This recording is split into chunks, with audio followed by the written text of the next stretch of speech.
Unas caras largas, otras de conformidad. Algunas prestan atención, otras piden explicación, otras viven tomando el pelo y solo esperan la hora de salida.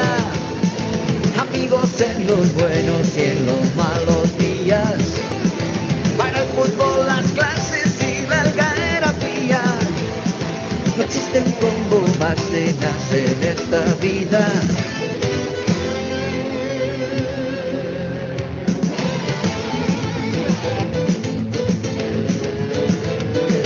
Me rompo la cabeza cuando intento analizar. Ya resuelvo ecuaciones como un físico nuclear, pero satina tu mirar, ya no lo puedo descifrar. ¿De qué me sirve tanto estudio si contigo yo repruebo siempre? Amigos en los buenos y en los malos ratos, amigos de los caros y de los baratos. No existe un combo más tenaz en estos lados.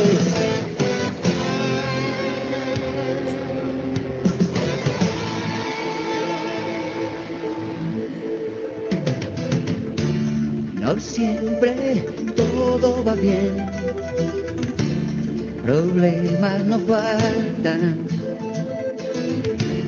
pero donde hay amistad, nace la esperanza. En medio del bullicio de la tarde ya se van unas caras felices, otras de inconformidad, que necesitan la lección, los que piden explicación y los que andan mamando gallo, pero esperan no pierden el año. El mago y el juicioso, el loco y el demente, el que anda dedicado y el indiferente, el orden y el desorden juntos diariamente.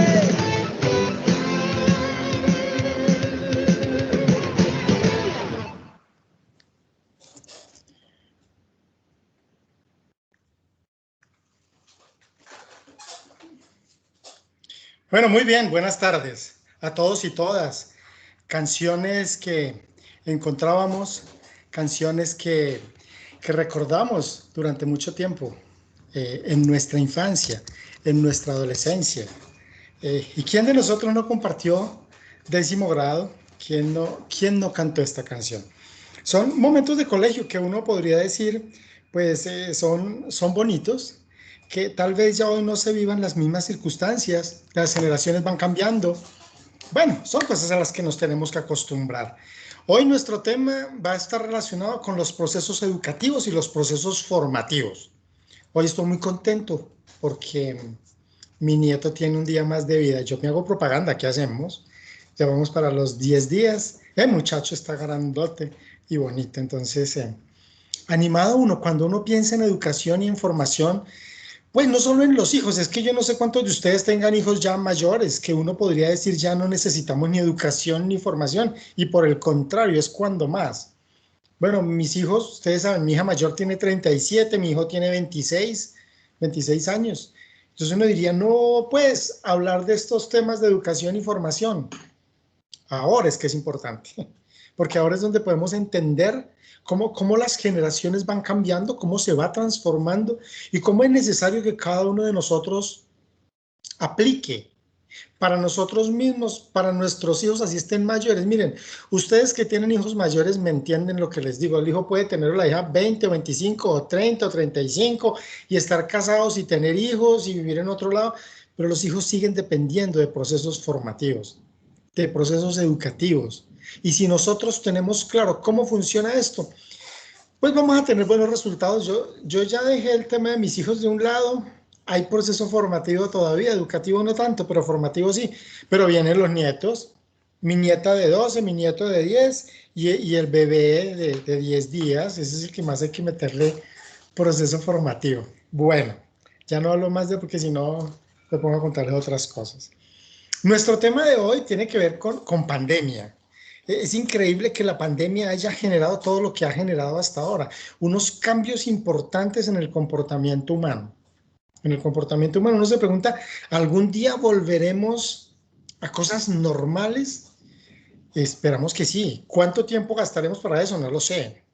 Pero dentro de estos temas de pandemia se encuentra el confinamiento, el acuartelamiento, vamos a llamarlo así. Esperemos que no nos toque de nuevo. Están esperando sobre finales de octubre un nuevo rebrote en el país, dicen las autoridades, y obviamente en enero y febrero después del periodo de vacaciones.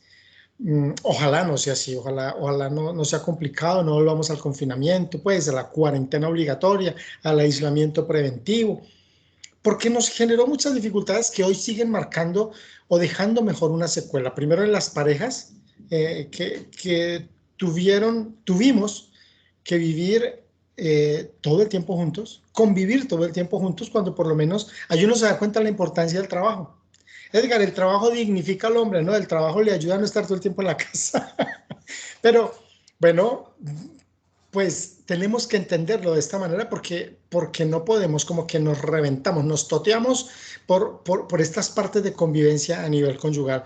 Y esta misma situación se vive con los hijos, porque pues uno dice, bueno, el esposo, la esposa, mi pareja, pues bueno, al fin y al cabo mi pareja, yo la elegí, ¿no? Bien regular o mal, yo la elegí y uno se lo va aguantando y se va acomodando, ¿no? La adaptación y la cosa. Pero es que con los hijos es a otro precio, debería ser igual. Pero uno pensaría, no, con los hijos simplemente ellos van al colegio y nosotros nos quedamos trabajando y ellos, ay, que el colegio ojalá sea jornada continua, ¿sí? Ojalá entren a las 6:30 de la mañana hasta las 5 de la tarde y que a las 5 de la tarde empate con la clase de baile o con el baloncesto o con el patinaje hasta las 9 de la noche. Tengan que el muchacho llegue aquí rendido, se duche, coma algo y a dormir. Y al otro día para el colegio, ay, buenísimo, porque uno se evita tanto roce, tanta cosa, pensarían algunos de los pacientes que se tienen. Pero otros no, otros quisieran mayor tiempo, mayor espacio. Pues bien, la pandemia nos ha llevado a que nosotros realicemos este tema hoy. Y está relacionado con varios aspectos. Uno de ellos es que los papás nos metimos en un rollo. Nos metimos en un rollo, porque que los hijos estén en casa, no, eso todo el tiempo, eso no nos gusta. Bueno, no les gusta a ellos, no nos gusta a nosotros. Eh, Además que miren, si uno no está preparado para esto, genera unas cosas difíciles. Yo creo que están haciendo la época de los empillamados, los empillamados. A ver si ustedes me copian la idea.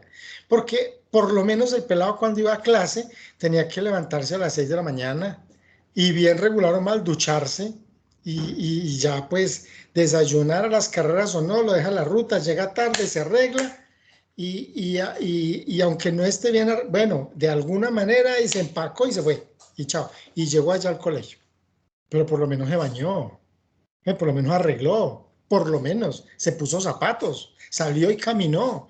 Pero es que hoy no es así. Hoy el pelado se despierta faltando 2 minutos para las 7. Bueno, 1 minuto, porque tan pronto se levanta, se sacude el ojo y prende el computador, se chequea, sí, aquí estoy, con la cámara apagada, obviamente, y ya, simplemente sigue o durmiendo o ahí en pijama. Entonces es la época de los empijamados. Y esto está generando pereza, esto no es otra cosa que pereza e inutilidad en las personas. Y los papás, de lo que me he dado cuenta, muchas veces ni tenemos el tiempo.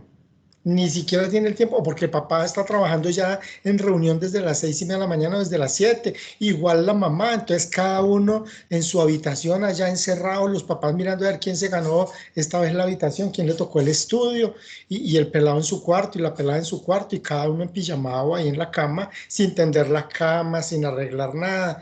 No se imaginan los casos que ha atendido en esta pandemia.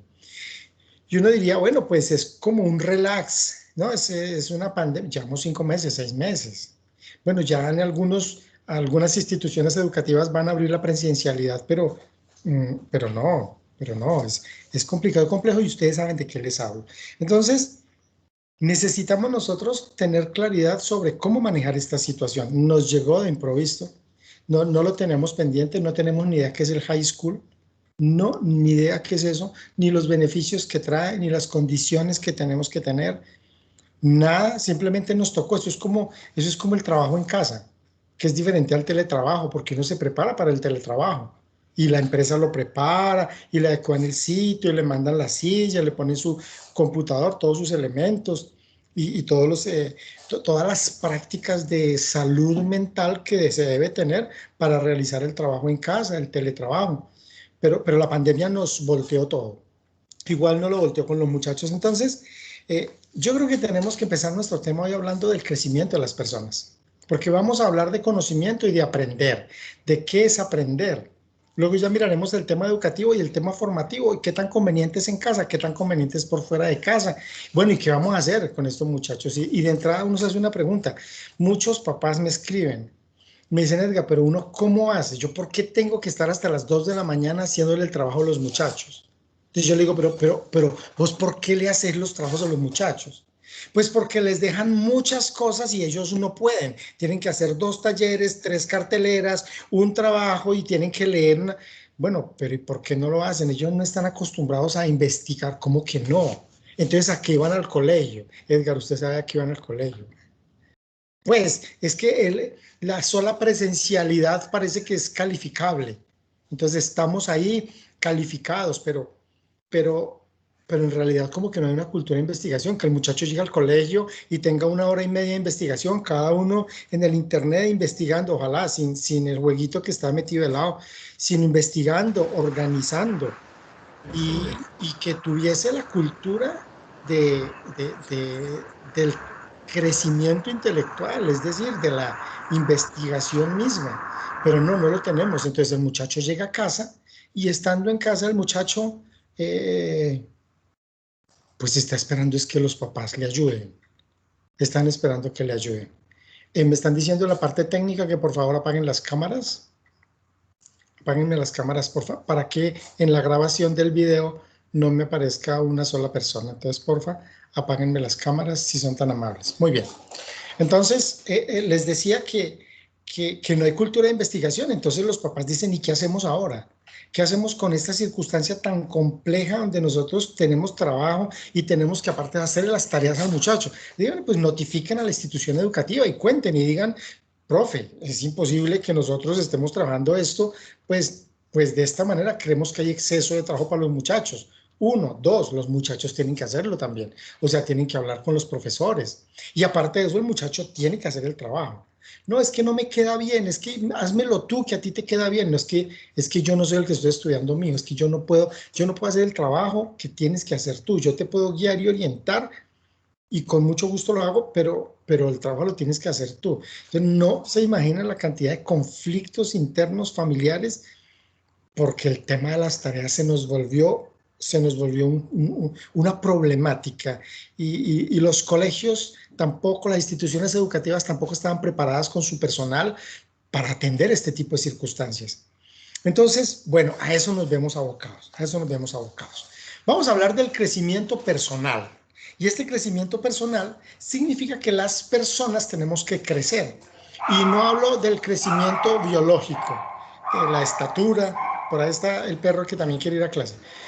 No es el tema de la estatura, no es el tema del crecimiento de la persona biológicamente hablando, sino el crecimiento personal intelectual que cada uno de nosotros necesitamos tener.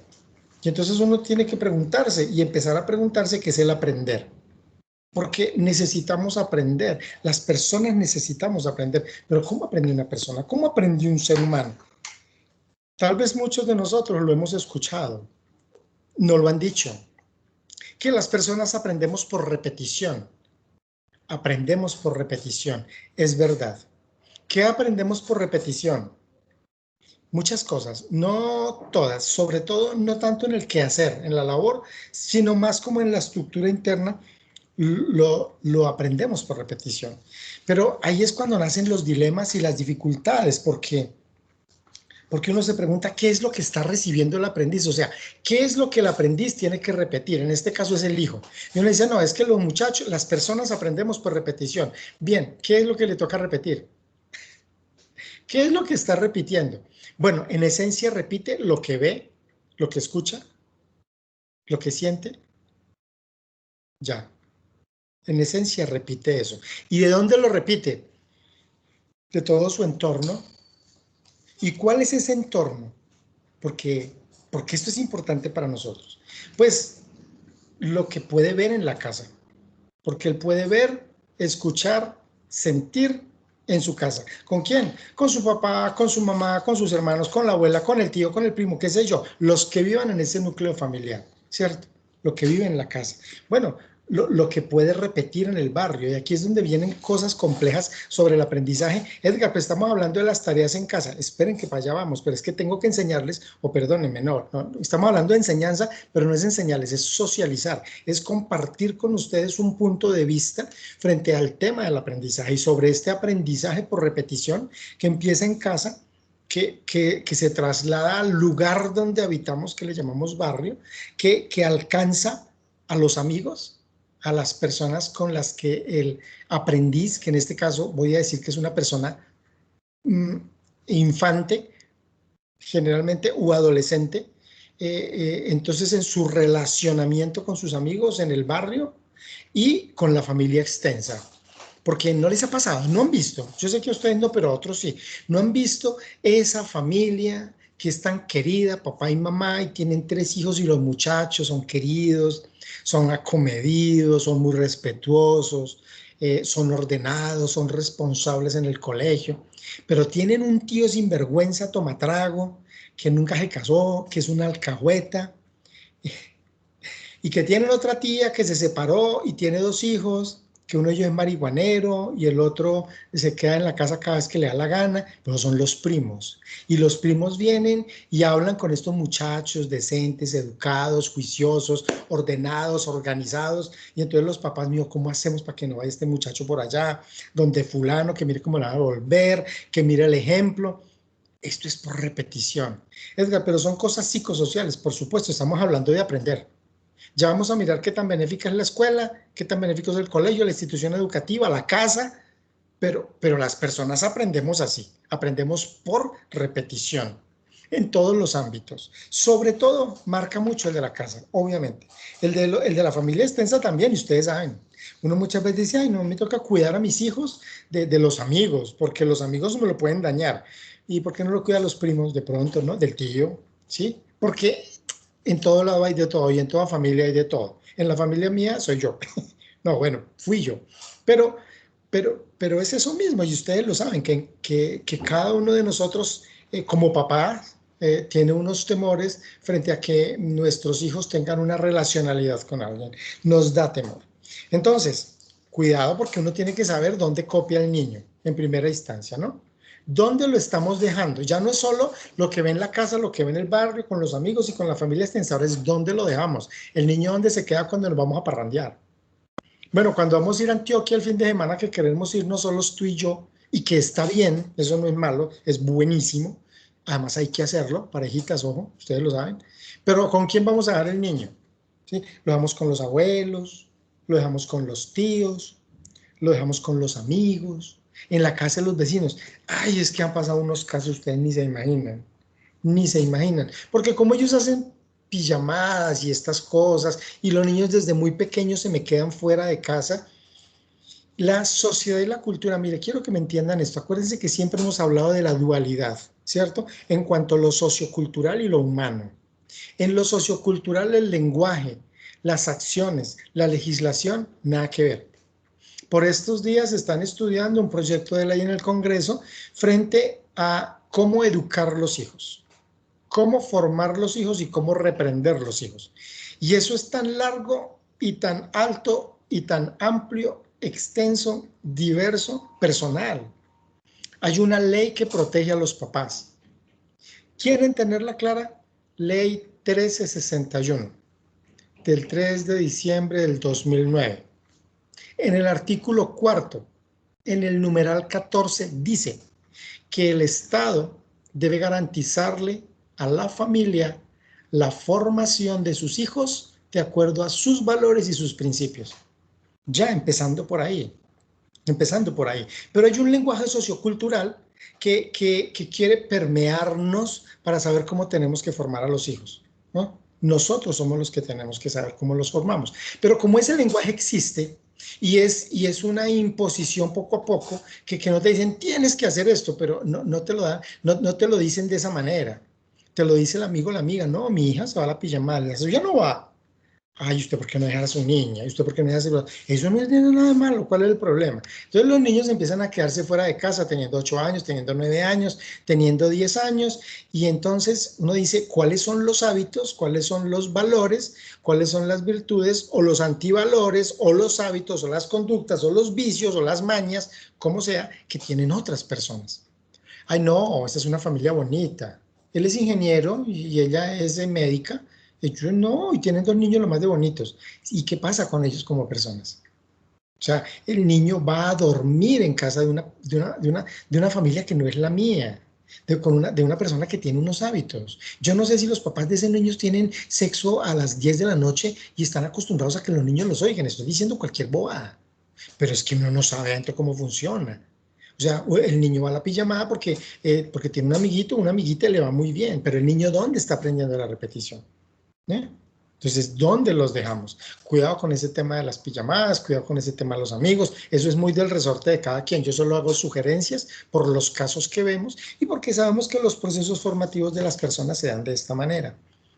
En estos amigos, en estas reuniones, o con los tíos o con los abuelos. Los abuelos somos queridos. Yo soy un abuelo querido, pero no soy un abuelo permisivo. Pues yo tengo ya 2 nietos grandes, mi nieta Valentina de 12 y mi nieto Sebastián de 10. Pero yo permisivo no soy. Hay cosas en las que no me meto, que es diferente. Pero no les hago el cuarto ni les hago la segunda. Si me lo preguntan a mí, les digo, hijito, por ahí no es. Por ahí no es. Pero no todos los abuelos somos así. Bueno, yo antes era un abuelo terrible. He ido transformando poco a poco. Los abuelos somos alcahuetas y permisivos. Porque muchas veces queremos hacer con los nietos lo que no hicimos con los hijos. Y hay algo por allá, dentro, muy dentro, que como que nos dice, este no es su hijo, ese es un nieto, esa es responsabilidad de su hijo. Así te quedé y le para el lado sin que... El papá le dijo que no, usted dígale que sí, con cuidadito, y tú le da la plata, no pasa nada, como si uno fuera inconsciente de que lo está malformando y que el problema va a ser para el hijo. Porque cuando ese muchacho sea adolescente va a tener dificultades serias y graves en su comportamiento. Bien, en esta casa de la pijamada, de Tolú. Cuando el abuelito le daba todo al mundo. Ah, sí, casos que tenemos. De un abuelito que le daba todo al muchacho, y él le pedía un caballo. Imagínate, le pedía un caballo. Y los papás, mija, ¿usted qué le pasa? Entonces, el pelado no le respondía a los papás porque el abuelo y la abuela le daban todo. Dificultades de ese caso. Y les pongo un ejemplito antes de seguir. Y es una niña que se quitó la vida. La niña se suicidó porque fue una pijamada. Y en la pijamada, pues tenía su mejor amiga. Pues la más amiga de las amigas, la amiguis. Y se quedó allá durmiendo y en la mañana la amiguis, cuando se despertó, la vio y yo no sé si era jugando o no era jugando, o si era charlando o no era charlando, pero le dijo, amiguis, usted parece una vaca. Pues cuando le dijo que parecía una vaca, la otra niña se lo tomó tan a pecho porque su amiga se lo decía, que la niña dejó de comer y entró en un proceso delicado de anorexia y bulimia nerviosa. Y entró en un estado depresivo. No podía con ella misma y se tomó unas pastillas y se quitó la vida. Y uno dice, ¿cómo una persona que está en proceso de aprendizaje, de crecimiento, tiene unos procesos de esta clase y terminan de esta manera? Entonces, esto requiere un panorama amplio si no hablan del aprendizaje, porque aquí no solo estamos hablando de la institución educativa y de que vayan al colegio, aquí estamos hablando de la educación y la formación integral de la persona, que es muy importante. Y es que aquí no solo se trata de aprender a hacer cosas, sino porque hay un aprendizaje para eso, ¿no? Es decir, tú puedes decirle a tu hijo y decirle a tu hija, bueno, le voy a enseñar a trabajar. El pelado tiene 11 años. Venga a ver, mi hijo le va a enseñar. ¿Sí? Porque yo, como estaba aquí, mira, yo soy talabartero, o yo soy conductor, lo que sea. Y usted también va a trabajar, mijo, entonces yo soy comerciante, entonces usted también va a trabajar conmigo, me acompaña al trabajo, entonces yo le enseño el qué hacer. ¿Es malo enseñarle el qué hacer? No, no es malo enseñarle el qué hacer, lo malo es explotarlo después de enseñarle el qué hacer. ¿Me copian? Ok. Entonces el qué hacer tiene una forma de aprendizaje, pero el acto de ser persona no tiene que ver con el qué hacer. El qué hacer es cuando yo aprendo un oficio. El acto de ser persona es la persona que yo debo llegar a ser y cómo me estoy formando para esa persona que quiero llegar a ser. Entonces, ¿cómo se realiza cada uno de estos aprendizajes? ¿En dónde se realizan? Aquí hay que hablar del cerebro. Aquí hay que hablar de cómo funciona el cerebro para aprender a hacer las cosas y para aprender a aprender. En serio, para aprender a aprender. Vamos a verlo en un rato también porque es muy interesante. Por ahora quiero compartirles un tema que está relacionado con el tema del cerebro, porque es que tenemos que partir de ahí y tenemos que saber cómo es que funciona el cerebro. Si nosotros tenemos una idea pequeña del funcionamiento mismo del cerebro, vamos a poder avanzar en lo que quiero que hoy quede muy claro. Vamos a ver este videito de 3 minutos, 4 minutos, para que puedan entender claramente de qué se trata. Aquí va.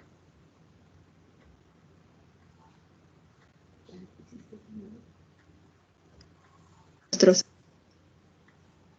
cerebro. Nuestro cerebro es un órgano complejo, el cual a través de los años ha sido capaz de evolucionar y desarrollarse en base a las exigencias de nuestro entorno.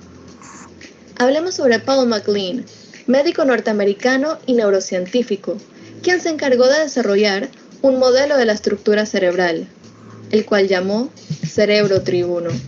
Esta teoría se basa en que nuestro cerebro, a medida del tiempo, ha ido adoptando los cambios y exigencias del entorno, y a raíz de esto ha evolucionado, lo cual significa que si nuestro cerebro es capaz de desarrollarse y evolucionar, así mismo sucede con nuestra inteligencia. Es extremadamente moldeable y está en constante crecimiento. Siguiendo la línea, en nuestro cerebro operan 3 capas, que son el resultado de millones y millones de años de evolución. La primera capa del cerebro es el cerebro reptiliano y se describe como una mente que huye, se defiende y ataca, todo de manera instintiva. La segunda capa del cerebro es el cerebro límbico y se describe como una mente que siente, es emocional, reacciona y se encarga de la motivación. Por último, está el cerebro racional. Este cerebro se encarga del pensar abstracto, creativo y del análisis crítico. Nuestro cerebro reptiliano es básico.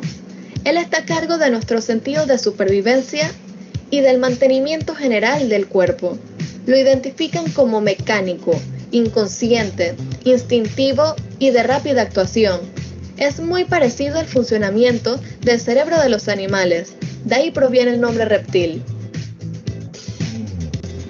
El cerebro límbico recibe uno de los flujos de sangre más importantes de todo el cuerpo. Este se encarga de regular las emociones, el sueño, la temperatura corporal, la ingesta de comida, la presión sanguínea, el ritmo cardíaco, el hambre, la sed, el equilibrio químico como lo es el azúcar en la sangre, la ira y la agresión. Se caracteriza por estar relacionado con el sentido del olfato y nuestra necesidad de establecer vínculos a través de las experiencias y las emociones vividas. El cerebro racional, que en términos evolutivos es considerado bastante nuevo, es capaz de realizar las siguientes funciones: razonar, evaluar, frenar los instintos evolutivos del cerebro reptiliano, ver a futuro, hacer planes, trazar estrategias, comunicarse a través del lenguaje verbal y no verbal, adaptarse a los cambios, automotivarse, tomar decisiones, entre un montón de cosas más. Este cerebro es un baúl lleno de sorpresas. Al igual que la mentalidad, esta teoría del cerebro triuno concuerda que la inteligencia se puede incrementar con una estimulación adecuada, incluso hablando en términos científicos. El aprendizaje es el responsable de darle forma al cerebro, rediseñando constantemente su estructura. Los puntos básicos a recalcar son los siguientes. El cerebro ha logrado evolucionar a través de los años. Si el cerebro es moldeable, asimismo su inteligencia. Todos tenemos la capacidad de redefinir nuestra estructura cerebral a través del aprendizaje. Y el cerebro triuno comprende 3 cerebros: el reptiliano, el límbico y el racional. ¿Cómo se da? Miren que en esta primera explicación hay aspectos importantísimos, porque la inteligencia se puede moldear de acuerdo a cómo se estimule el cerebro. ¿Qué es eso? Que el aprendizaje, ustedes dirán, Edgar, pero usted nos está hablando de esto y yo no entiendo por qué si mis hijos están en casa o están en la escuela. Esperen, esto está muy interesante porque estamos aprendiendo, o mejor, vamos a aprender cómo se aprende a aprender.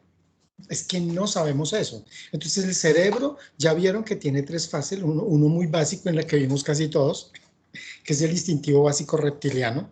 No parecemos reptiles, parecemos otros animales, pero es reptiliano. Luego está el límbico y luego está el racional. Los 3 somos personas, los 3 somos las personas. ¿Sí? El conjunto de los 3. El desarrollo del mismo es lo que nos lleva al aprendizaje y esto es lo que es interesante. Sin embargo, ahora que vemos las fases del cerebro y que decimos que la inteligencia se puede moldear de acuerdo a cómo yo moldeé mi cerebro, yo siempre les he dicho que el cerebro es maravilloso, pero que nosotros tenemos que aprender a controlar esta estructura emocional, cognitiva, se puede controlar con unas potencias superiores orientadas en la inteligencia y la voluntad. Y aquí la voluntad es fundamental para el aprendizaje en sus muchachos, en sus nietos, en nuestros nietos, en nosotros mismos. Pero ¿cómo es el tema de la voluntad? Porque si se requiere voluntad, ¿yo cómo hago para despertar esa voluntad? Hay otras estrategias y alternativas para poder hacerlo. Lo que pasa es que hay unas épocas para el conocimiento. Y en estas épocas para el conocimiento es cuando nos dedicamos a aprender. Toda la vida aprendemos, por supuesto, y todos los días aprendemos algo. Y eso es muy valioso. Pero estamos trabajando, tenemos responsabilidades, tenemos un hogar, una familia, y además de eso, pues, aprendemos en el día a día. Pero no estamos dedicados solo a aprender. Mientras que los muchachos sí están dedicados solo a aprender. Es decir, tienen unos momentos. Hay unos momentos para el aprendizaje. Y eso lo tenemos que comprender tanto los papás como los hijos, que tienen esa oportunidad. Yo no sé si ustedes lo han escuchado o muchas veces lo han dicho, mijo, pero es que la única responsabilidad que usted tiene es estudiar. Es que no tiene que hacer nada más, vea, a usted no le toca trabajar, a usted no le toca mantener a nadie. No, yo le estoy diciendo simplemente estudie, dedíquese a estudiar y saque el estudio adelante. Por lo menos vaya y ejercítese. Es que usted necesita ejercitar su mente. Porque no puede ser por el cumplimiento mismo de la asistencia a un lugar.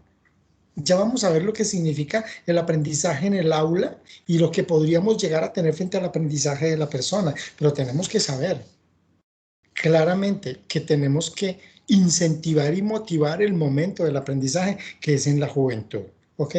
Cuando se tienen menos responsabilidades, porque la única responsabilidad es esa. Y yo creo que aquí cabe el ejemplo que tal vez se los he compartido, pero que cae como anillo al dedo del papá del futbolista, del muchacho de 8º grado, de 15 años, 16, que es futbolista, que lo van a comprar en Argentina, o mejor, lo compran en Argentina, pero lo tienen que esperar un año más de proceso en Colombia, y él está en 8º grado, y pues no le gusta el colegio, no le gusta la matemática, y él no quiere estudiar. Pero parte de la familia le dice al papá, le dice, no, usted no lo puede dejar un año solo con el fútbol, que estudie, que vaya al colegio. Entonces el papá viene y me busca, Edgar, me dijo que usted me puede ayudar, dígame qué hago con este muchacho, a él no le gustan las matemáticas, no se pasa a ese profesor porque le parece que no explica bien, no le entiende. Él se va el otro año para Argentina, se va a jugar fútbol, le hicieron un contrato. Entonces, yo creía que él no tiene que ir al colegio. Pero tengo la duda y quiero que usted me aclare. Y yo le dije, ¿su muchacho a qué va a ir al colegio? Me dijo, es que eso mismo digo yo. ¿Usted se acuerda algo de lo que aprendió en bachillerato? Le dije, pues poquito además de las pilatunas que hacía. Pero, ¿a qué va a ir su hijo al colegio? ¿No le gusta la matemática? No. Bueno, él debe ir al colegio, porque está en el momento del aprendizaje. Porque si él va a jugar fútbol, esa no es su responsabilidad. Eso es parte de lo que va a hacer el otro año y él puede seguir entrenando. Pero él tiene que ir al colegio y entrar a la clase de matemática. Así no le entienda al profesor, tiene que ir, investigar, enamorarse de la matemática y pasar la materia de matemática y pasarla bien, con buena nota. Yo no entiendo para qué. Porque eso hace parte de un proceso formativo. Él no puede aprender únicamente a hacer lo que le guste hacer. Tiene que aprender a hacer las cosas que tampoco le gusten, porque en la vida no se hace solo lo que nos gusta. Entonces, los papás y los hijos tenemos que entender que tenemos una etapa para aprender y que en esta etapa para aprender tenemos que dejarnos enseñar. Nos cuesta, porque el orgullo, porque somos llevados de nuestro parecer, tanto papás como hijos, y el papá es el primero que va al colegio y dice, ¿por qué me le están obligando al muchacho a hacer todo ese trabajo? Él llega muy cansado, él está en etapa de producción, déjelo que produzca, déjelo que estudie hasta tarde, o sea, no se queda en el internet hasta las 11, 12 de la noche. Bueno, ¿por qué en lugar de estar chateando no se queda estudiando y leyendo los textos que tiene que leer para hacer ensayos, para aprender el pensamiento crítico, para lograr desarrollar su neocórtex, que es el cerebro racional, la parte racional del cerebro, para el aprendizaje, para el coeficiente intelectual, para la capacidad del pensar y del razonar, que es lo que le va a servir más adelante en la vida? Pero no lo entendemos, ni los papás ni los hijos. Muchas veces más los papás que los hijos. Pero por eso este tema se orienta a que despertemos esta conciencia. Bien, ahora hay que saber si el muchacho no logra aprender, porque hay que revisar también eso. ¿Qué le puede pasar al muchacho en el momento en que él no puede aprender? No estoy hablando ni del colegio, ni estoy hablando de la casa, ni de los amigos. Simplemente tiene dificultades para aprender. Y ya hablábamos de un clic de distancia y decíamos que la digitalidad virtual nos absorbe y es una adicción, y muchas veces los muchachos no pueden aprender mejor porque están adictos a las redes y no pueden estar haciendo algo sin estar mirando el celular, sin estar mirando el videojuego que tienen, o el Facebook, o el YouTube, o el influencer, o lo que sea. Y es adictivo y tienen que estar ahí, no importa la labor que estén desarrollando, y lo hablábamos la vez pasada, y eso puede generar dificultades en el aprendizaje.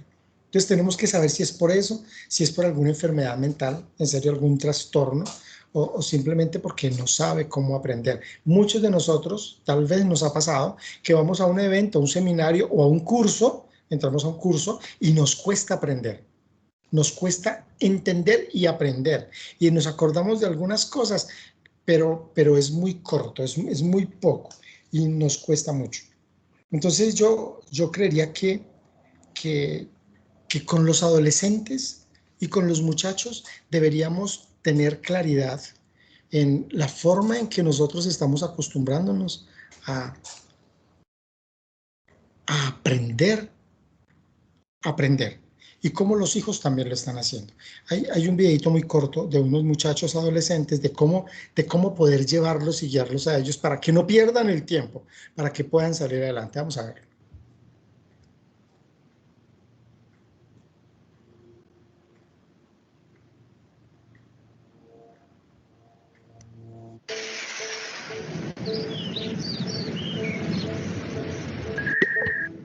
¿A veces sientes que eres capaz de mucho más de lo que la sociedad espera de ti? A mí me pasa. ¿Recuerdas cuando eras adolescente? Cuando la escuela tenía menos que ver con la pasión por aprender y más que ver con las calificaciones y las buenas notas. ¿Cuántas veces estuviste sentado en clase, aburrido, desesperado por salir de ahí? Todos los adolescentes sentimos eso. Albert Einstein actuó en consecuencia de eso. A los 15 años, estando en clase, de pronto decidió que ya era suficiente. Se puso de pie y se fue. Y nunca volvió. ¿Recuerdas cuando eras un niño y todo lo que querías era jugar con las cosas, desarmarlas, agarrarlas, y los adultos te decían no, no, no? Te decían niño bueno cuando estabas quieto y niño malo cuando no podías quedarte quieto. Todo con las mejores intenciones, por supuesto, pero eso no lo hace menos descabellado. Porque de hecho, nuestra capacidad de crear y aprender no tiene fronteras. Y los últimos estudios lo demuestran. En los últimos 25 años, la invención de los estudios por resonancia magnética han permitido a los científicos ver qué partes del cerebro se utilizan para los distintos tipos de pensamiento. Ahora sabemos infinitamente más sobre cómo aprendemos y sobre qué es la inteligencia humana. Y es extraordinario. Entonces, ¿quieres saber de qué eres capaz realmente? Empecemos por el principio.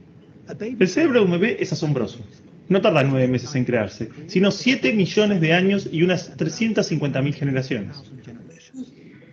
Todas las habilidades, conocimientos y talentos cultivados por nuestros ancestros están almacenados en el cerebro del bebé. Son como muchos programas de software que solo se activan cuando el bebé se relaciona con su entorno. Y lo más asombroso es que si no se activan en el momento apropiado, simplemente desaparecen. Pensemos en el lenguaje, por ejemplo. Si un niño no está expuesto al lenguaje antes de los 8 años, es posible que jamás aprenda a hablar. Podés ver entonces lo importante que es la interacción, que despierta y refuerza nuestra inteligencia latente.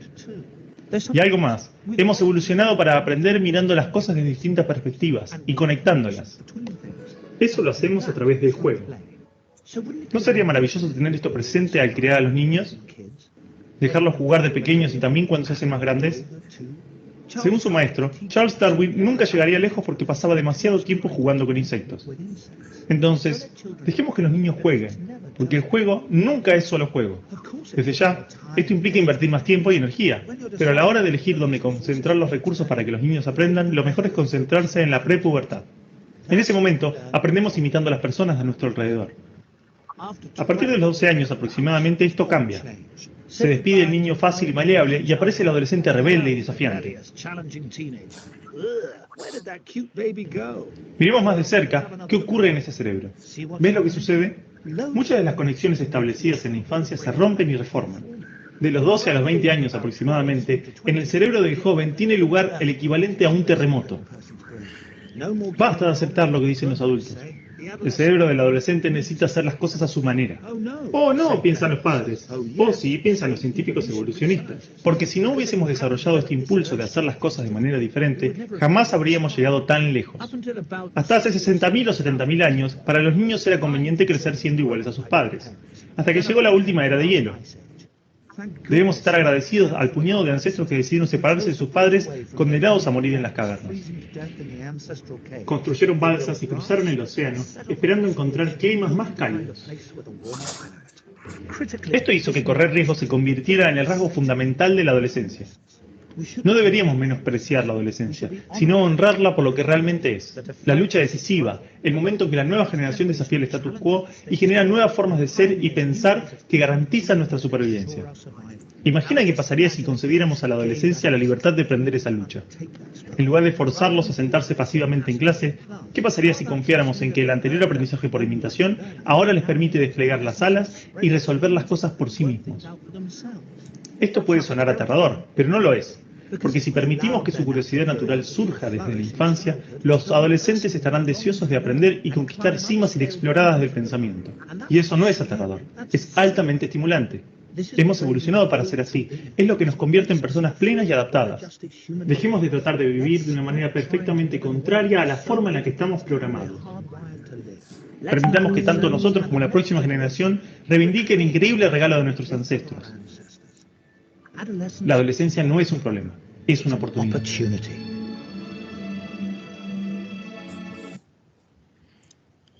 Bueno, ¿qué tal? ¿Qué tal?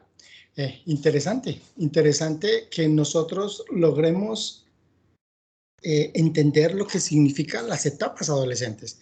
Y miren que vamos entendiendo cosas sobre el aprendizaje por repetición. Aquí se presenta una situación que es un poco difícil. ¿Por qué razón? Simplemente porque estamos proponiéndole a los jóvenes que sean capaces de salir, de ir a crear, a innovar, a ser capaces de ser ellos mismos. Sin embargo, no lo logramos. Porque no hay unas bases de repetición primaria. Me explico. La repetición primaria significa que es el aprendizaje que tenemos de papá, de mamá, en mi ámbito formativo, para que luego yo sea capaz de ir a crear y de innovar. Porque poco a poco iremos entrando a analizar si en realidad el aula y la escuela es la apropiada para la educación de las personas. Porque la educación en el quehacer ya no es enseñar de todo. La educación del quehacer es sobre todo para determinar qué es lo que a mí me gusta, qué es lo que yo quiero, qué es lo que mejor desempeño, cuál es mi habilidad innata y desde ahí poder desarrollar qué es lo que voy a realizar en mi vida. Incluso muchos niños, muchas niñas desde muy temprana edad, caso James. Entonces James o Falcao, siendo muy niños, descubren que tienen una habilidad para el fútbol y los desarrollan y les forman toda su habilidad para que sean capaces de llegar a ese estado, a esa capacidad. Pero aquí hay algo muy importante en el aprendizaje frente al cuerpo. ¿Cómo es el tema del cuerpo y del cerebro? Para que los muchachos en realidad tengan la posibilidad de innovar. Yo sé que estamos preguntándonos muchas cosas de qué hacer. Es bueno que el muchacho siga yendo al colegio, que siga estudiando en casa. El estudio virtual, que comenzó en algunos países como una alternativa, y tal vez en una alternativa o por distancias, o en algunos casos bachillerato virtualizado, que parecería que es para los que no son muy aplicados en la relacionalidad social, pero en el fondo la educación virtual es una forma de educación importante que se va implementando en el mundo. Pero aquí vamos a entender un poco el accionar del cuerpo, el cerebro y el aprendizaje. ¿Qué tan malo es quedarnos quietos, estáticos, únicamente aprendiendo? O si aprendemos desde el cuerpo.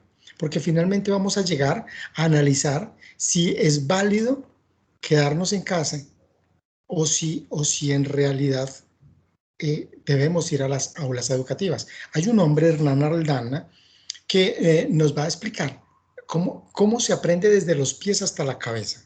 En serio, en serio. Y va a ser vital para que arranquemos con unas diapositivas donde vamos a mirar cuáles son las formas en que educamos en casa y fuera de casa, que pienso que es lo fundamental para nuestro tema de hoy. Voy a invitar a que escuchemos a Hernán un momento. Es muy interesante porque él va a hablar de la estructura del cerebro y de lo que tenemos que hacer las personas, no solo para aprender, sino para aprender a aprender. Es muy interesante. Vamos a escuchar a Hernán.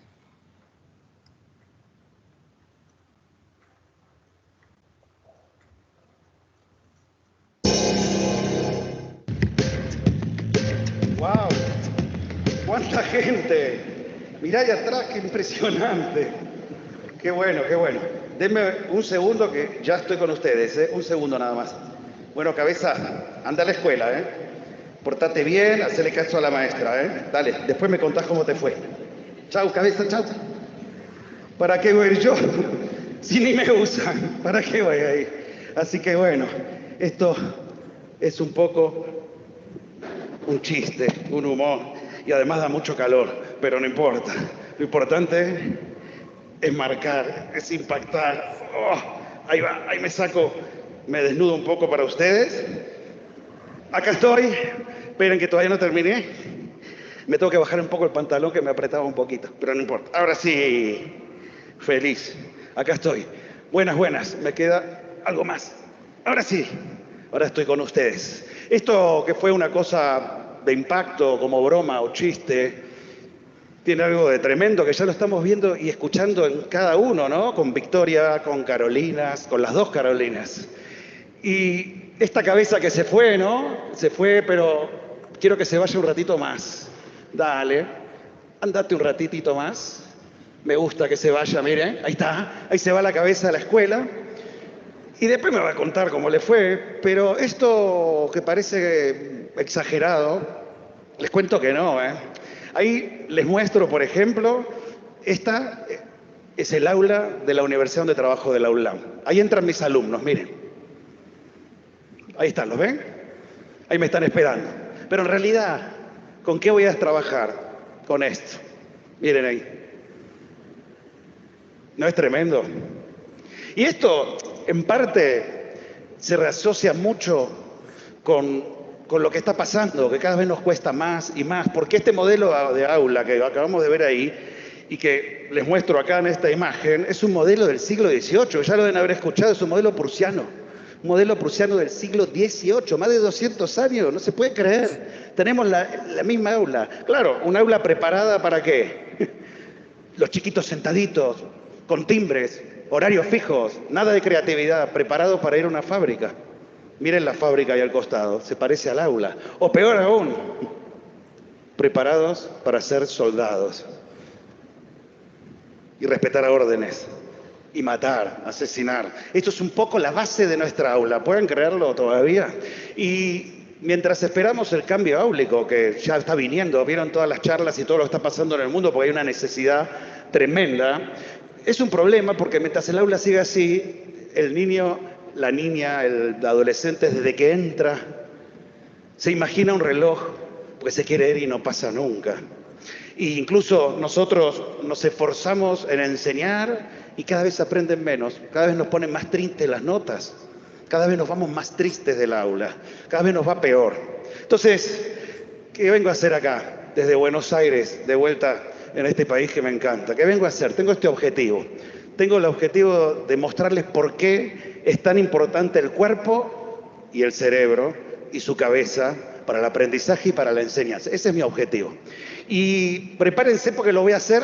Les voy a dar claves al final para meter cuerpo, pero primero les voy a dar resultados de la investigación. Como buen biólogo le encanta la investigación. Y miren, voy a empezar. Les voy a dar 3 resultados de investigación que me encantan para que entiendan la importancia del cuerpo. ¿Cuántos son? 3. Metan cuerpo. 3. El 3 pide después. ¿Cuántos eran? Eran 3. ¿Ves que el cuerpo te pide? Hoy cada vez que participaban les hacían levantar las manos y ahí largaban el celular. Les hacían aplaudir. ¿Se van dando cuenta la importancia del cuerpo para volver? Bueno, vamos a 3. 3 experimentos. Vamos al primero. Miren ahí. ¿Qué animal es ese? No ese que viene nadando, ese parecido a mí, ¿no? Ese animal que es ahí, ¿qué es? ¿Saben? ¿Saben? Eso es una esponja de mar. Aunque no lo puedan creer, es un animal que está en la Tierra hace 650 millones de años. Es el primer ser vivo de millones y millones y millones de células, como nosotros.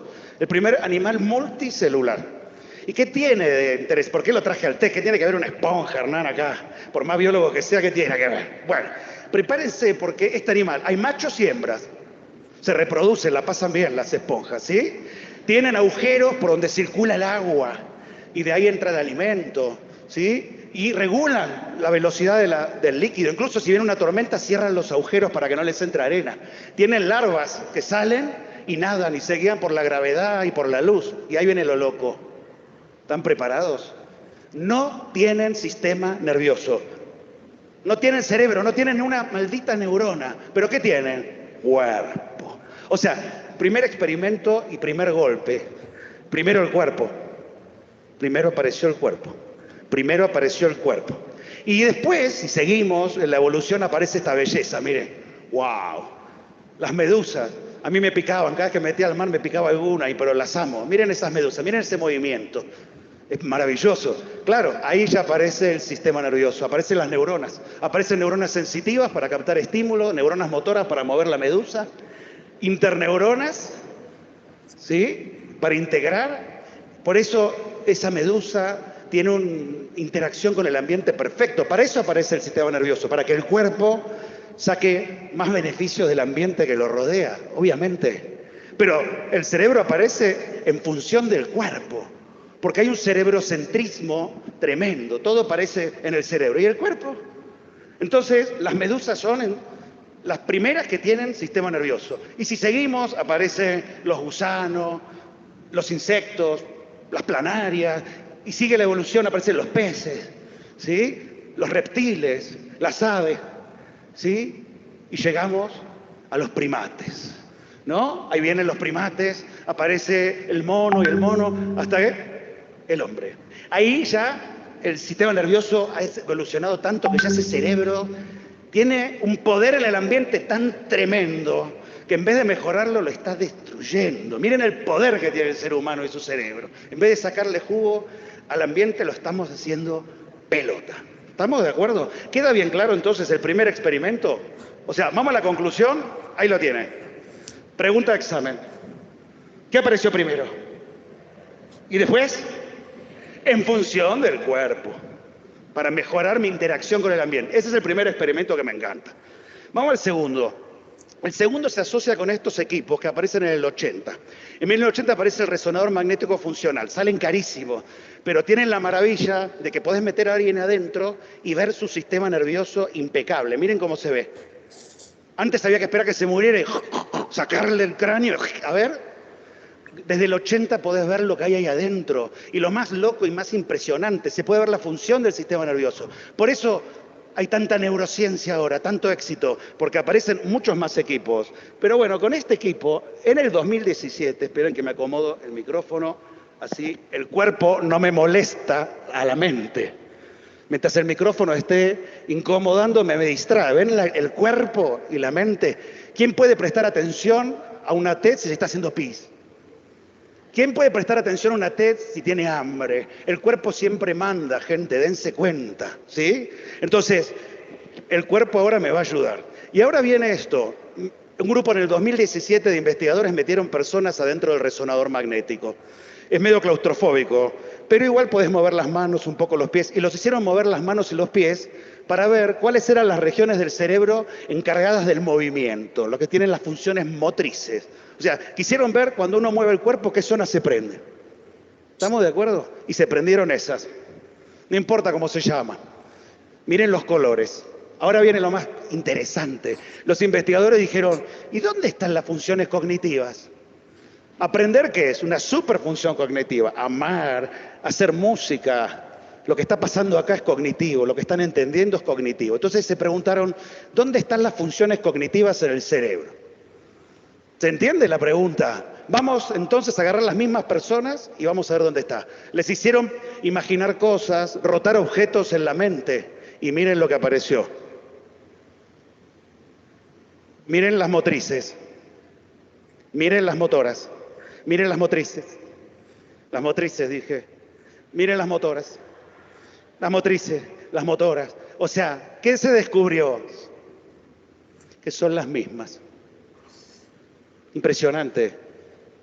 El lugar del cerebro donde tenemos funciones cognitivas es el mismo lugar donde generamos el movimiento corporal. Incluso donde nos imaginamos un plan. Miren qué bueno esto. Por eso, a partir de ahí, sale esto. Pensar, lo cognitivo y el movimiento es lo mismo para el cerebro. Por eso viene una frase para poner en la ropa. Se aprende haciendo. Lo están escuchando a lo largo de todas las charlas. No se aprende sentado y escuchando. Se aprende haciendo. Tienes que meter músculos, cuerpo para aprender. No alcanza con mirar y escuchar. Se aprende haciendo, ¿sí? Pero bueno, yo les dije que eran 3 experimentos. 3. Cuerpo, número 3. El tercero, que me encanta. Desde Darwin empezaron las emociones, pero en los últimos años las emociones entraron al aula, ¿vieron? Hay gente que dice, solo se aprende si hay emociones. ¿Escucharon eso? La inteligencia emocional, ¿o no? Pero ¿qué es una emoción? ¿Qué es una emoción? ¿Qué es una emoción? Una reacción corporal. El cerebro, delante de un estímulo externo o interno, genera un estímulo que genera una emoción, ¿no es cierto? El cerebro, delante de un estímulo externo o interno, ¿interno qué significa? Un estímulo, por ejemplo, imaginario. Si es emocional, genera una reacción corporal. ¿Y para qué son las emociones? Para sobrevivir en el ambiente. El cerebro es una máquina predictiva encaminada a reducir la incertidumbre del entorno. ¿Le gustó esa frase? El cerebro es una máquina predictiva encaminada a reducir la incertidumbre del entorno. O sea, la gran función del sistema nervioso es que sobrevivas en el ambiente, pero con éxito. No es sobrevivir solamente, es tener cada vez más éxito. Entonces, ¿para qué son las emociones? La emoción siempre te dice, o interactúo o me escapo. Entonces, cuando en el aula hay buena onda, cuando en el aula hay buena relación con mis docentes, con mi maestra, con mi maestro, con mis compañeros, me puedo equivocar, no pasa nada. No me bajan la nota, no me castigan. Estoy cómodo, hay rico olor en el aula. Entra la luz, veo la naturaleza, como contaban Carolina. Cuando en esa aula está bueno, mis emociones son positivas y mi cuerpo quiere más. Se abre, la pupila se dilata, mi corazón late, transpiro, molesto, quiero más, profe. Maestra, deme más, me encanta. Cuando el aula hay vergüenza, hay miedo, te castigan el error, hay feo olor. Me llevo mal con mis compañeros, no entiendo nada de lo que dice. El docente desde que está hablando no me pregunta cuánto sé, empezó. No entiendo nada, por lo tanto mi cuerpo se mete para adentro, se cierra. O sea, ¿queda claro? Y las emociones no son un invento del cerebro, es un invento del cerebro usando el cuerpo. Entonces, ¿quedaron los 3 experimentos? ¿Sí o no? Bueno, entonces, ¿qué vengo a demostrar acá? Que para que haya una buena educación, la danza del cerebro y del cuerpo tiene que ser perfecta. No como estoy haciendo yo, que es una porquería. Tiene que ser una danza linda, hermosa. Si quieren que el alumno aprenda, el cuerpo tiene que danzar con el cerebro. ¿Sí? Tiene que danzar con ustedes. Y bueno, y entonces, bueno, ya está. Los experimentos ya está. Espero haberlos convencido, ¿o no? ¿Más o menos? ¿Un poquito? ¿Más o menos? Bueno, a lo que más quieren ustedes. Quiero claves, dame claves. Miren qué animación que hicimos, espectacular. Bien, creo que es impresionante. Vamos a claves, quiero claves. Las claves se van a dividir en dos. La primera, obviamente, es movimiento real. Quiero que el alumno se mueva en el aula.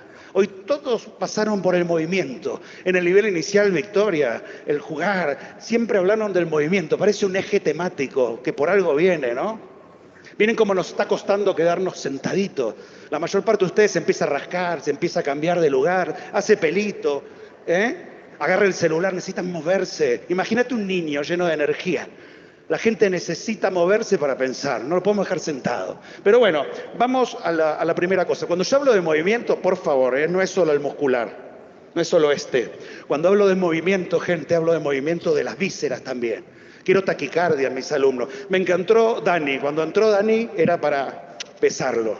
Porque entró y dijo, no sé si me van a creer lo emocionado que estoy. Y su respiración hacía... ¿La vieron? No hace falta que me lo digas con palabras, tu cuerpo me está diciendo que estás emocionado. ¿Queda claro la idea? No solo miren músculo, miren corazón, miren respiración, temperatura de la mano. ¿Sí? Entonces, vamos al momento real. ¿Cómo es? Que participe, que conteste preguntas. Fíjense hoy cómo cada vez los trataron de hacer participar, bailar, cantar, levantar la mano. Cuanto más movimiento de participación haya en el aula, más aprendizaje hay. Preguntas, ¿sí? Todo el tiempo. Participar. Fíjense que el drama que tenemos, que desde que empezamos el aula, sentimos que no vamos a llegar con los contenidos, ¿vieron? No termino. Voy a hacer 2 o 3 preguntas, pero si no, no termino, ¿o no? Por favor, recuerden que menos es mejor que mucho y rápido. No importa el contenido, tíralo, ya, a la miércoles. ¿Sí? Que participe el alumno es más importante que escupas el contenido y que te sientes liviano. Entonces ya lo di. Si el alumno no lo estudia, es problema de él. Me voy, yo ya lo di. No es problema de él, ¿sí? Entonces participar, trabajar en grupo se tocan. Además, hemos castigado tanto el error que cuando el alumno trabaja en grupo, dice, total, el error es de todo. Se libera, ¿vieron? ¿Sí? Otra cosa espectacular, jugar. Pero no desde el nivel inicial, jugar. ¿Sí? Tocar. Si yo quiero aprender la T, la toco la T. Tocar, es mucho más impactante que mirar o escuchar. Que toquen. ¿Se entiende la idea? Que jueguen, que toquen, que contesten, que se muevan, que se amaquen. Ese es el primero. El segundo, antes del segundo, que quede claro, miren esto. Yo desde que entro digo, chicos, me tengo que estar preguntando todo el tiempo, ¿qué están haciendo? Porque si me están mirando, miren ahora. Los estoy haciendo hacer unas prolongaciones celulares, como biólogo. Miren las caras de esos chicos, son otros. ¿Queda claro o no? Vamos al segundo. El segundo es espectacular. Tenemos dentro del cerebro una región que se llama neuronas en espejo. ¿Y qué hace? Cuando vea algo que le genera empatía, imita el movimiento, pero lo imita acá adentro, no en el cuerpo.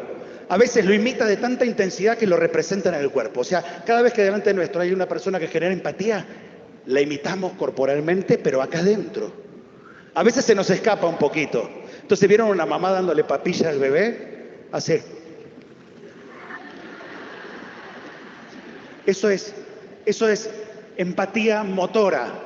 ¿Y a dónde quiero llegar? Un buen docente tiene que explicar. ¿Vieron cómo explican los niños? ¿Alguien puede dejar de mirar a un niño cuando cuenta algo? Empieza, mira mamá, fuimos a una casita. La casita tenía chimenea y largaba humo. Adentro había un viejo, Papá Noel y con barba. ¿Sí? El chico te representa todo con el cuerpo. Así tenemos que enseñar. Lo que llaman claves ostensivas, moviéndonos, siendo células. Miren qué núcleo que tengo, qué bueno que está. Siendo células, siendo valle, montaña, ángulo, ARNs mensajeros que se meten a ribosoma. ¿Se entiende?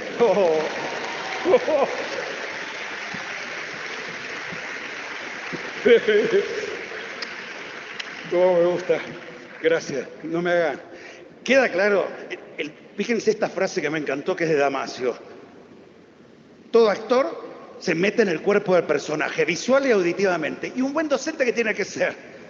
Meterse en el conocimiento en el cuerpo, incorporar el cuerpo. Si quieren triunfar en el aula, tienen que ser conocimiento, tienen que soltarse, tienen que hacer magia, cansarse, salir agotado, hacer piernas, hacer glúteo. Eso es enseñar. No estar sentado atrás de un asiento, porque te mueren todos, ¿sí? Bueno, creo que los habré convencido, ¿no? Pero Roberto me dejó un poquitito, y antes de irme, ven esa frase, ¿no? La mente es el cuerpo y el cerebro en movimiento, ¿quedó claro? Hay que poner cuerpo en la educación, es el objetivo principal. Pero antes de irme, ahí tienen, hay que poner el cuerpo en el centro de la educación.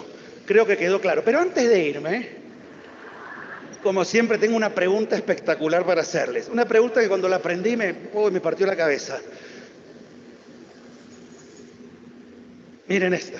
Estoy apretando cualquier botón. Ahí está la pregunta. Cuerpo, PowerPoint, cuerpo, PowerPoint, cuerpo.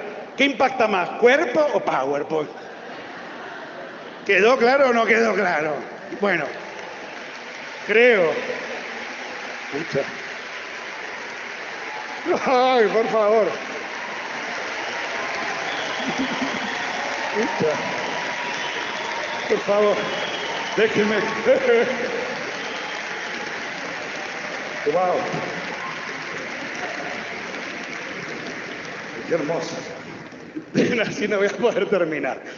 El cuerpo es una emoción, la emoción inhibe la cognición, no puedo hablar.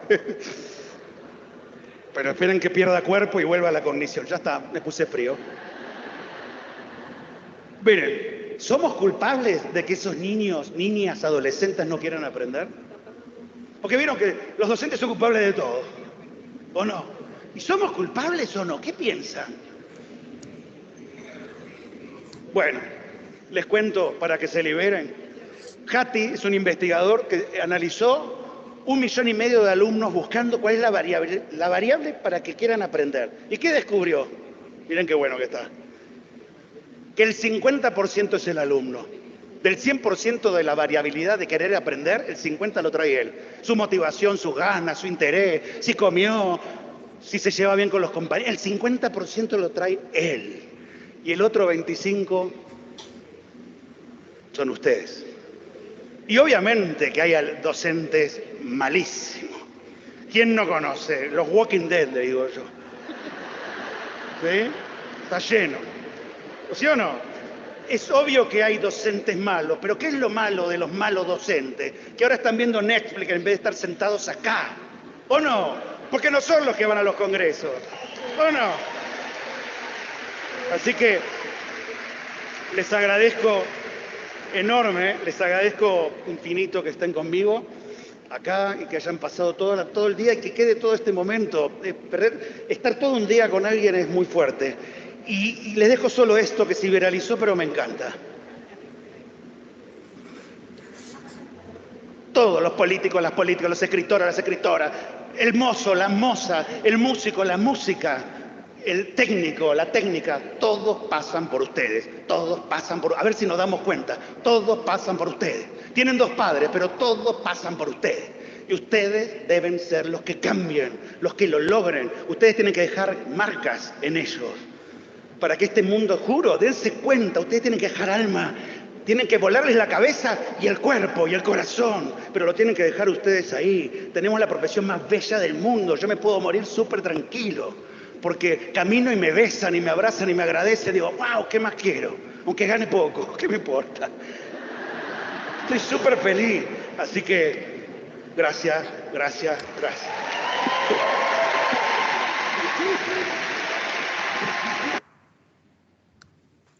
Muy bien, creo que quedó Hernán. Hernán es muy emotivo y es muy valioso.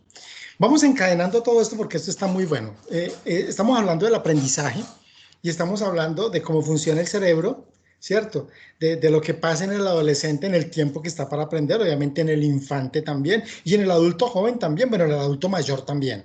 Pero vamos a hacer énfasis en los infantes y en los adolescentes, ¿cierto?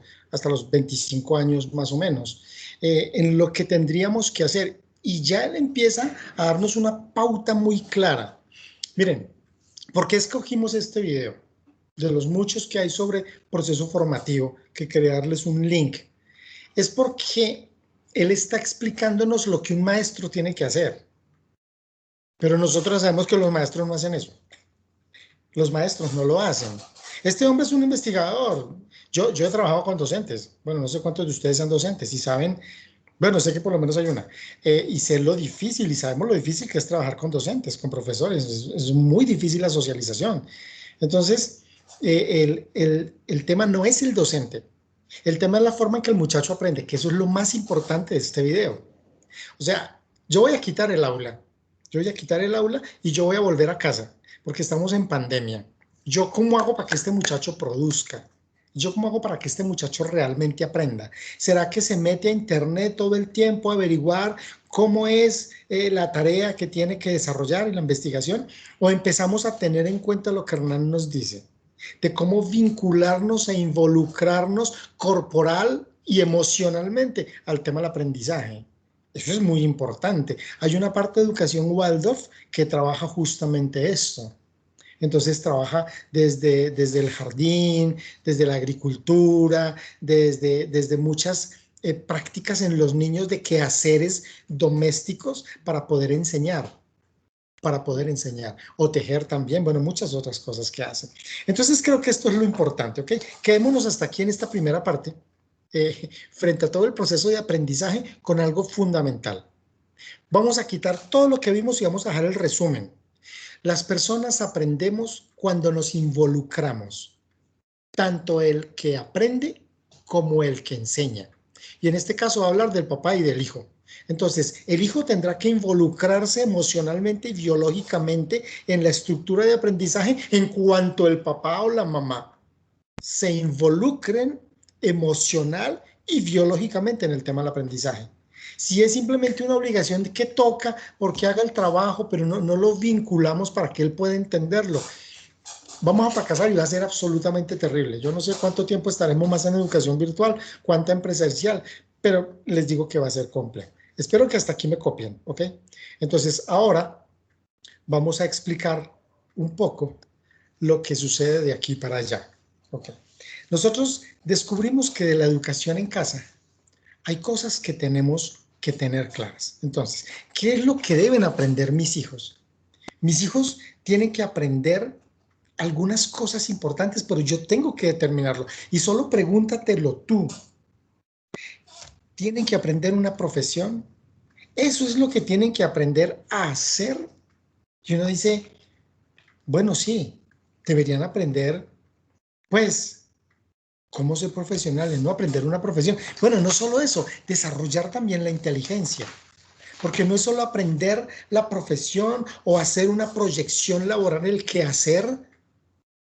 ¿Esto es lo que tienen que aprender mis hijos? Sí, en esencia sí, porque tienen que aprender a desarrollar la inteligencia para desarrollar un quehacer y ser profesionales.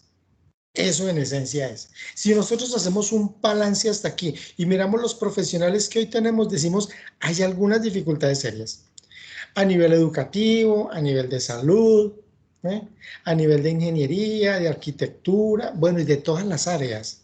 ¿Por qué razón? Porque las cátedras tienen falencias en la estructura pedagógica. No, porque lo que están aprendiendo los hijos no es lo que tienen que aprender. Porque no es solo aprenderse cosas. No, va mucho más allá. Quiero profundizar un poquito en esto y quiero hacerlo bajo dos conceptos. El primero, que tiene que ver con la educación. ¿Ok? El tema de la educación. Y segundo, con el tema de la formación.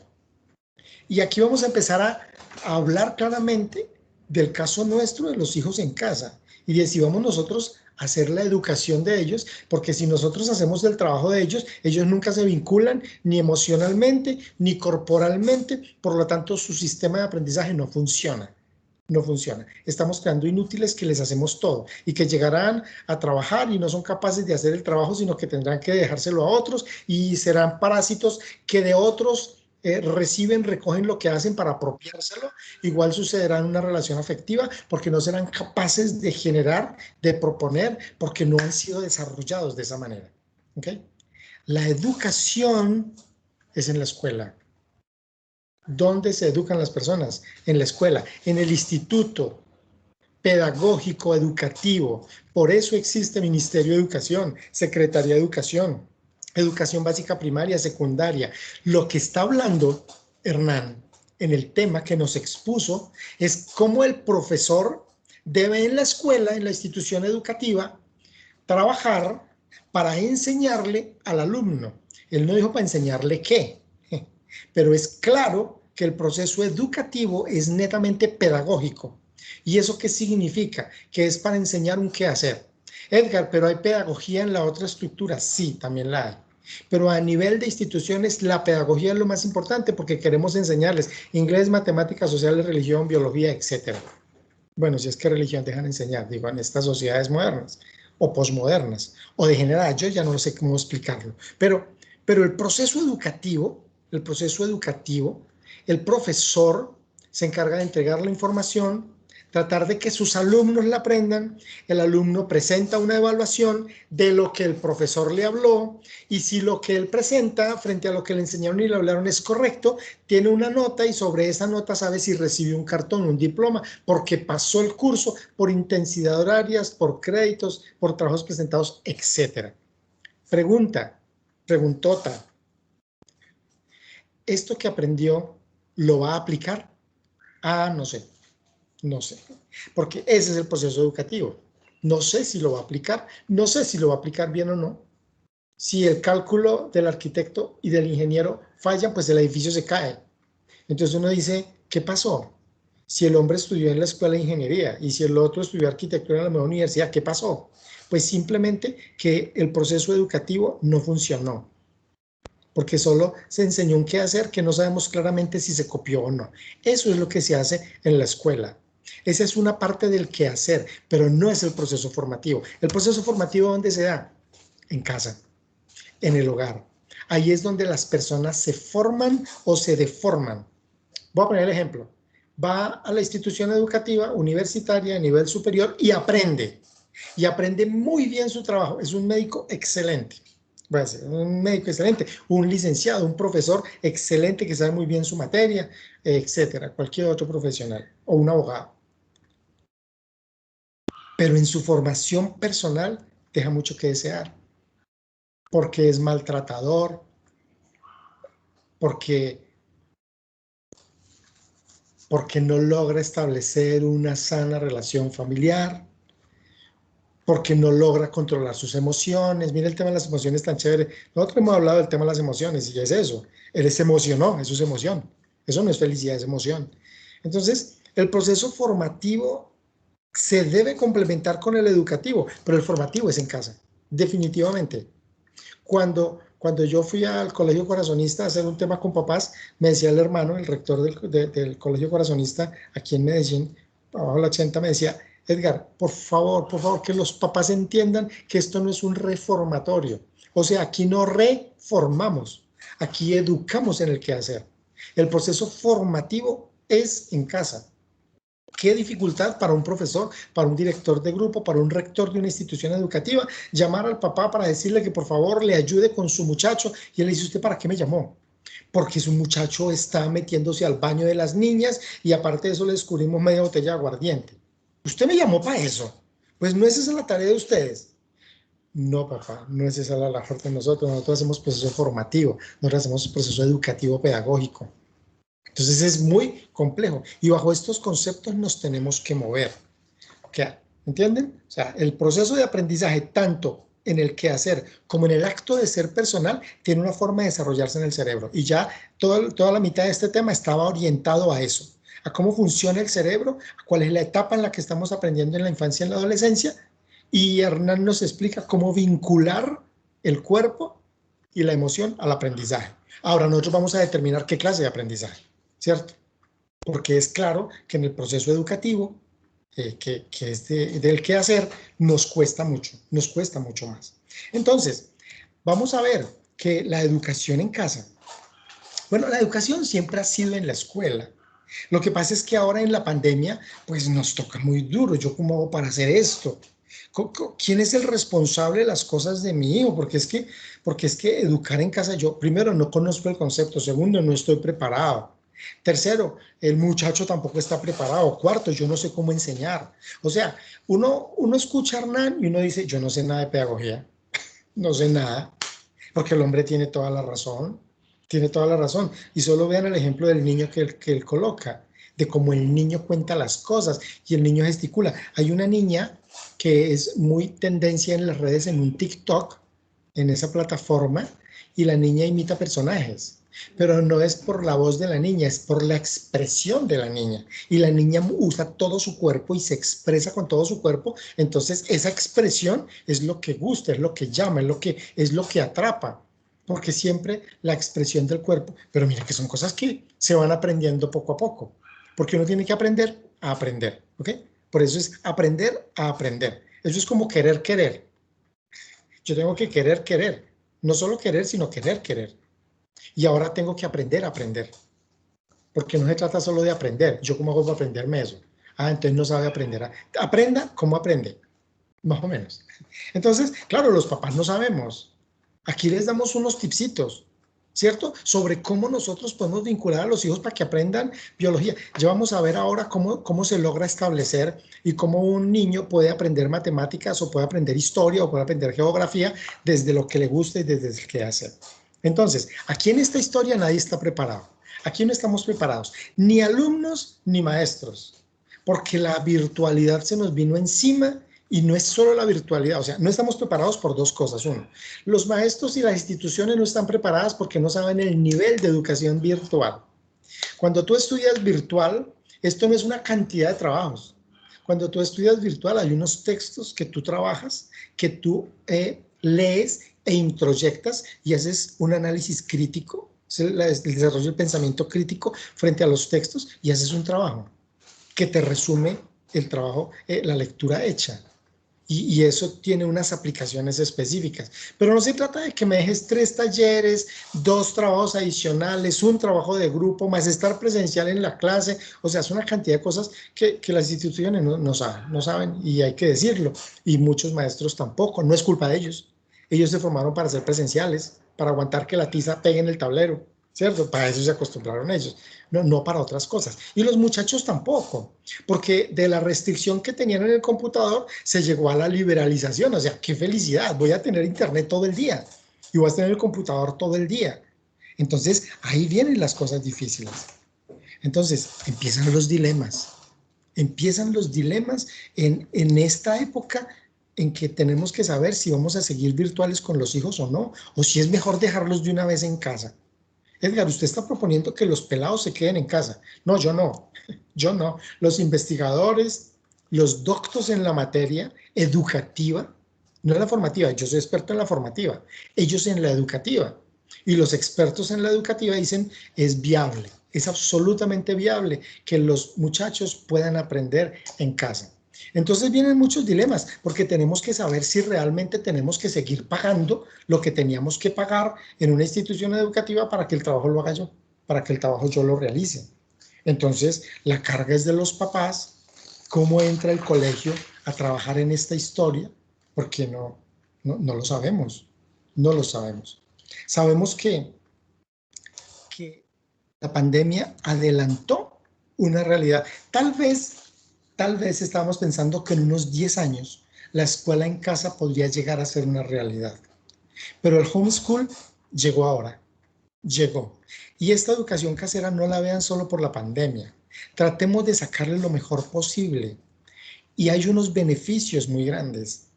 Porque yo creo que cuando pusimos el título de este tema, que es los papás ganaron el año, no significa que los papás hagan la tarea. Significa que los papás entienden los beneficios de que los hijos estudien en casa. Y no es la pereza de que estén los pelados ahí porque son intensos. No es solo eso. No es solo eso. Lo que se está buscando es que la formación y la educación sea un proceso integral en los hijos. Hoy deja mucho que desear las instituciones educativas, no los maestros. Yo no culpo a los maestros. Ellos estudiaron. Bueno, yo tuve maestra. Pues que yo tengo 55 años, yo tuve maestra. Y la maestra me daba clase de primero a quinto de primaria. Ella sabía quién era yo, cómo era, me conocía a mi mamá, conocía a mi papá, sabían los problemas de mi casa, si yo tenía todo, ella me castigaba, me regañaba, me daba consejos, me mimaba, todo. Eso fue como una segunda mamá. Yo no sé cuántos de ustedes tuvieron maestra. Hoy no funciona así. Hoy la persona vaya a hacer su licenciatura, estudia y se prepara para dictar una materia. Pero si el muchachito está metiéndole la mano a la muchachita por debajo de la falda, el licenciado no se mete en eso. Si el muchachito está tirado en el piso y está consumiendo de droga, no, es con mucho cuidado porque ya no podemos entrar en unos puntos no formativos, sino pedagógicos en beneficio de todos, porque los hijos tienen unos papás que se llaman legisladores, unos papás que son senadores, unos papás que es Estado, es el papá Estado, y el papá Estado le quitó el lugar al papá biológico.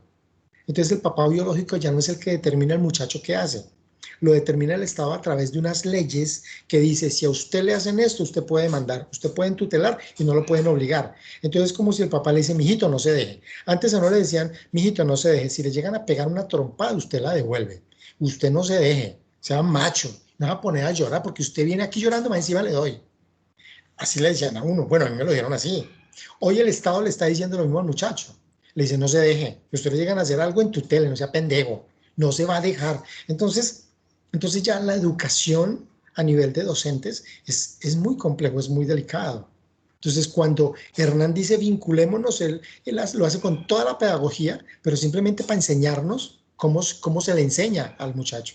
Pero esa información la cogemos nosotros, para saber cómo lo hacemos nosotros, porque esta educación casera es una realidad. Y muchos de ustedes, de pronto ya ustedes no lo hacen porque sus hijos están grandes. Los que tengan hijos pequeños, piénsenlo. En Europa la tendencia es total. En España, cuando yo estoy en la Universidad de Navarra, se trabaja el tema y en Europa tiene mucha fuerza, en Brasil tiene mucha fuerza, en Argentina tiene fuerza y está entrando en Colombia. Que es el home school, es la preparación en casa. ¿Qué se necesita para educar en casa? 3 cosas iniciales, básicas. Primero, tiempo.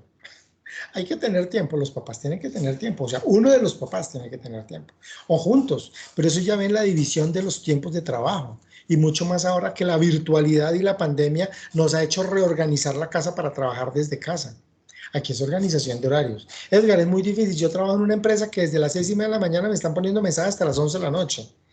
Ese es un tema que valdría un capítulo adicional y que de pronto lo hacemos en algún tema de mujer que tenemos en el último ciclo y que sería muy bueno, porque es que hoy la gente está esclava del trabajo. Ya la esclavitud sexual existe, la esclavitud de las redes existe, la esclavitud de la droga, del alcohol, pero la esclavitud al trabajo. Entonces, no, le toca, es que son las 10 de la noche, no, le toca, es que mañana hay que entregar el informe, pues que no puedo, no, tiene que hacerlo. Pero es que acabo de llegar a mi casa, pues hágalo ahora. Pero señor, son las 11:30 de la noche, no, ese no es mi problema. Usted lo tiene que entregar mañana. Y hay 15 personas detrás de tu cargo. Entonces es una esclavitud, no tenemos el tiempo. Esto es de organización familiar, de organización de estructura personal, para poder atender el tema de los hijos. Porque nosotros lo delegamos. Y nosotros delegamos en unos maestros, en unas instituciones educativas que hacen sus mejores esfuerzos, pero que muchas veces dejan mucho que desear. ¿Qué necesito? Tiempo. Segundo, ¿qué necesito? Disposición. Querer hacerlo, que me fluya, que yo quiera. Pero aparte de eso necesito preparación. Yo tengo que prepararme. El tema no es simplemente porque me llegó y ya está. Bien, beneficios de esa escuela en casa. Primero, que vamos a trabajar las virtudes.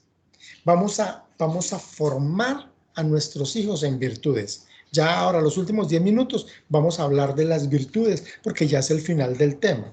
Pero además de eso, se descubren los talentos. Y vuelvo y digo, hay niños, niñas, personas que tienen unos talentos específicos. Y si tú los descubres y los fomentas, pues qué bueno. De pronto, de verdad, el muchacho estudia 20 años y después pues quiere ser es músico y violinista, entonces solo quiere tocar su instrumento y no más, y es muy bueno empíricamente tocando su instrumento sin estudiar, y se gastó los 11 años de la educación básica y luego hizo 5 años de una carrera y 3 de una especialización, pero en el fondo le gusta la música. Entonces descubrir el talento, por eso lo descubro yo en casa.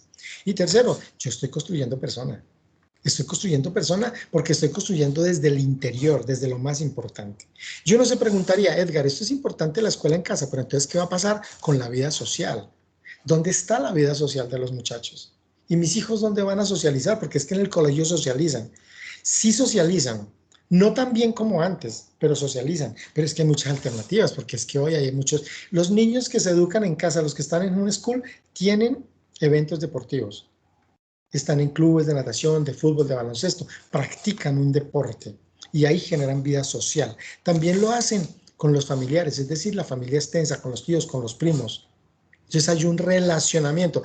De pronto nos toca el primo que no queremos, con el tío que no queremos. Bueno, eso es manejo que tenemos que darle, porque así como hay un tío sinvergüenza en la familia, que es el borracho, alcahueta, pues sí, en el colegio también están los 4 peladitos que son papeletas desde chiquitos. Y con la familia nuclear, con los papás. Ahí también se puede socializar, uno no puede creer que no. Miren, en este tema quiero compartirles el último testimonio de hoy de una niña que hizo homeschool. O sea, ella estuvo en casa y se preparó en casa, no ha ido nunca a una escuela, no estuvo en la estructura educativa y esto es lo que ella nos dice frente a lo que significa tener este tipo de formación, de educación. Voy a compartírsela. Espérense que me equivoqué otra vez, porque aquí siempre tengo que poner un botoncito que muchas veces no coloco. Perdónenme. Pero así como decía Hernán, la emoción. Entonces, aquí está. Ahora sí puse el botón. Ahora sí coloco este. Y nos fuimos.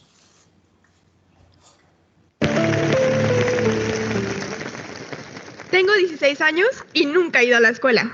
Es más, a esta hora debería estar ahí. Desde que tengo 3 años, mi familia ha optado por una forma de educación no convencional, el homeschooling o escuela en casa.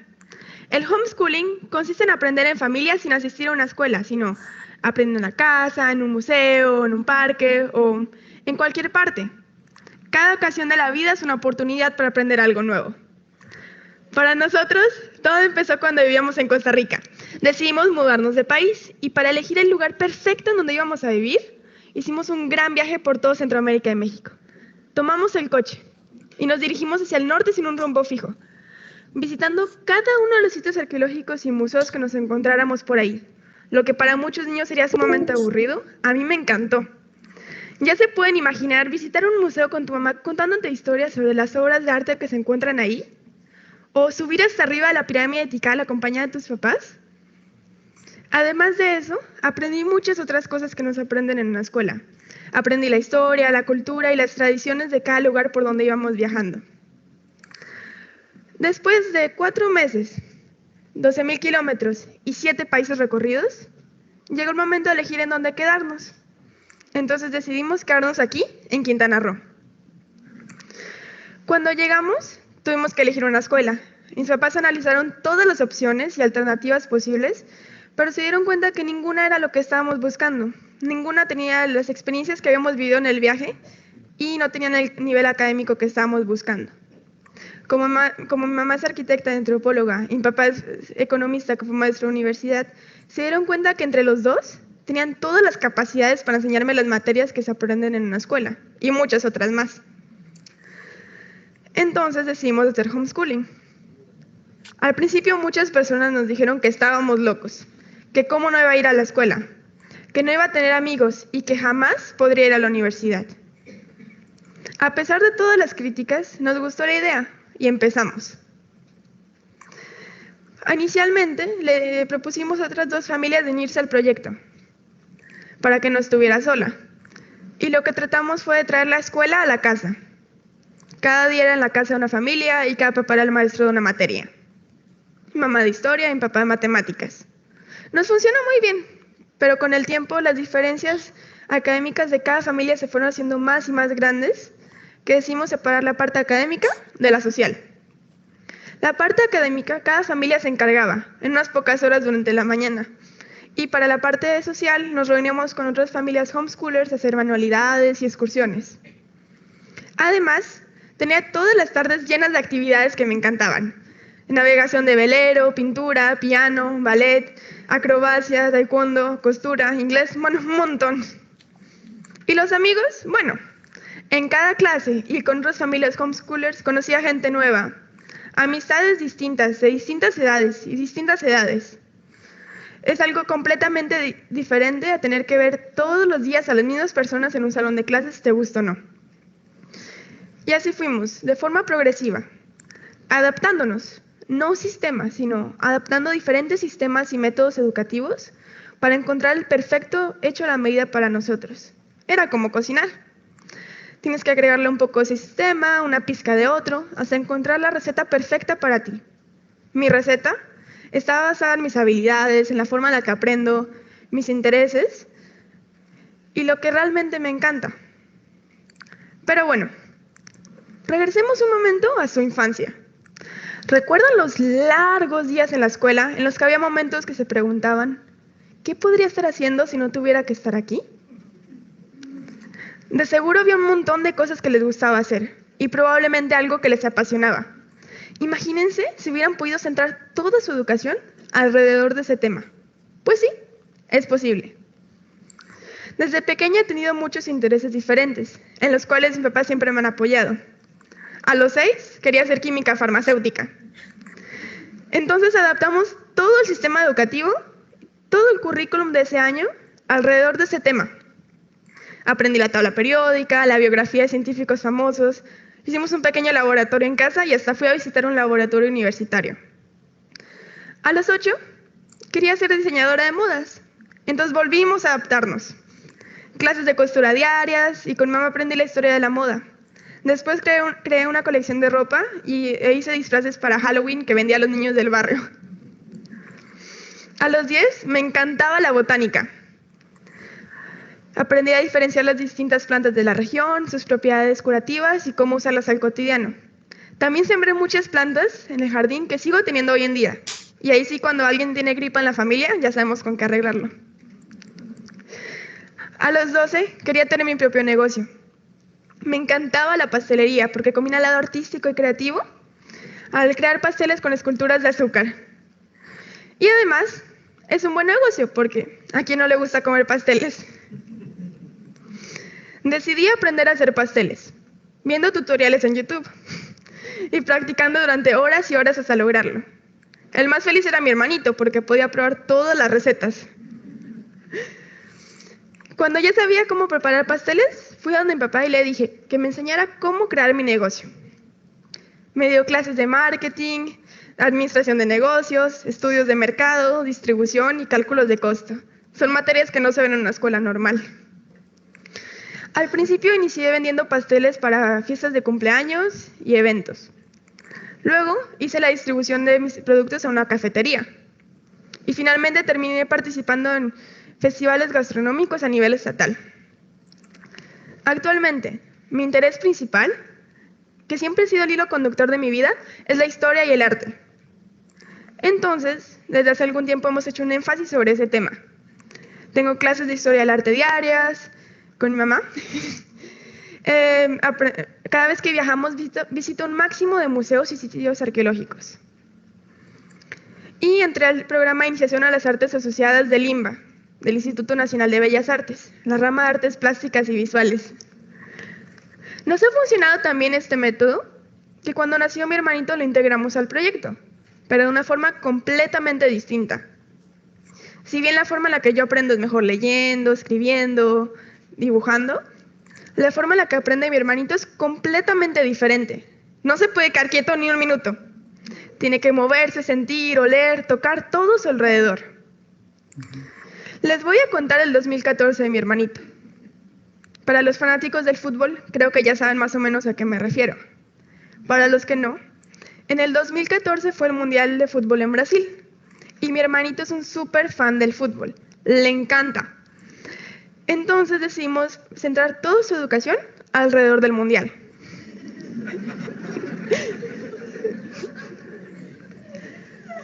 Matemáticas, sumar el número de goles. Geografía, aprenderse las banderas de los países participantes. Historia, ver un poco de la historia de cada país antes de cada partido. Y muchas otras cosas más. Mi hermanito es lo que en el sistema educativo tradicional describirían como hiperactivo o déficit de atención, cuando en realidad no tiene ningún problema, solamente que aprende de una forma diferente. Por ejemplo, para aprender las tablas de multiplicar, las aprendió a los 6 años, saltando la cuerda. Es algo completamente distinto a aprenderlos leyendo un libro. Existen 8 tipos de inteligencia. En cada persona predominan 2 o 3. Pero el sistema educativo tradicional solo está centrado a la lógica y a la lingüística. Cuando llega un niño y su tipo de inteligencia dominante es la de movimiento, no saben cómo adaptar el sistema al niño. Entonces hacen como el camino más fácil y lo clasifican. Lo ponen de hiperactivo, déficit de atención, o hasta lo llegan a llamar en algunas ocasiones inútil o fracasado, solamente porque no aprende leyendo un libro. Aprende de una forma distinta. Entonces, si cada quien es diferente, ¿por qué tratar de enseñar de forma igual? En el sistema educativo tradicional, tratan de enseñar de forma igual a grupos de 20 o más personas que aprenden de formas diferentes, tienen habilidades diferentes, tipos de inteligencias diferentes, personalidades diferentes, y aparte, todas tienen que ir al mismo ritmo. Nadie más rápido, nadie más lento. Es algo que no funciona. Por ejemplo, si te encanta la química y eres muy bueno en la química, pero no te va muy bien en literatura, te van a meter en clases extra de literatura para que no pierdas el año, en vez de meterte en clases extra de química para que desarrolles al máximo tu potencial. Una pregunta muy frecuente cuando se habla del homeschooling es la validación. Pues sí, en México sí es posible validar y obtener un diploma. Yo validé la primaria a los 11 años, presentando un examen. 6 años y nunca he ido a la escuela. Es más, a esta hora... Bueno, yo creo que hasta aquí es importante el tema que les quería compartir de la experiencia de esta niña. Y miren que refuerza lo que Hernán nos habla, de lo que el maestro tiene que hacer para enseñarle a su alumno y de cómo ella y su hermanito en la escuela en casa aprenden muchas otras cosas básicas que les decía en la diapositiva anterior, que se descubre el talento. Y creo que es muy importante que nosotros sepamos que el talento en las personas es importantísimo. Pues ni más faltaba, porque muchas veces tenemos que estudiar muchas otras cosas sin que podamos determinar qué es lo que somos. Bien, vamos a terminar.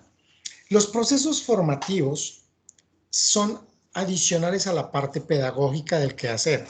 En estos procesos formativos de las personas, porque fíjense que ya unimos lo que nos dice Hernán, unimos lo que nos cuenta la niña que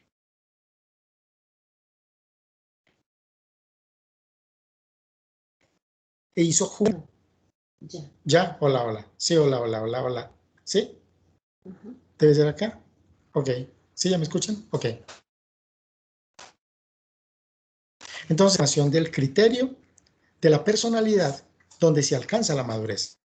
¿Okay? Entonces, en los procesos formativos es muy importante que nosotros determinemos dentro de la formación de nuestros hijos cómo lo queremos realizar.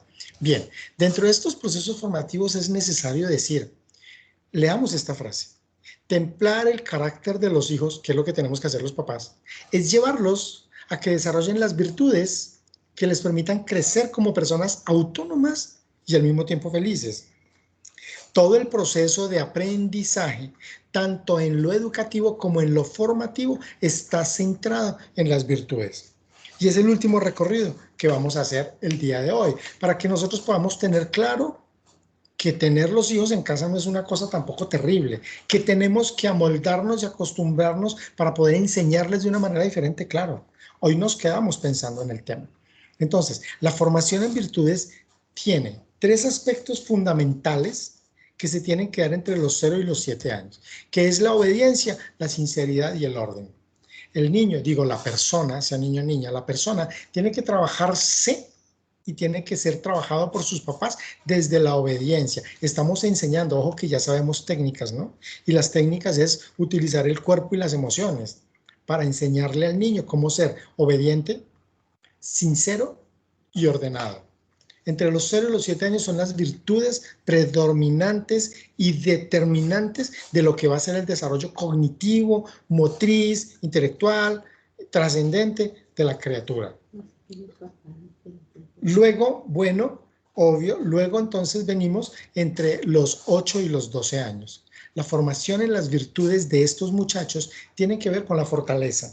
Bueno, la fortaleza es esta capacidad que tenemos para lograr un objetivo que nos trazamos. Así la emoción se nos atraviesa, ¿ok?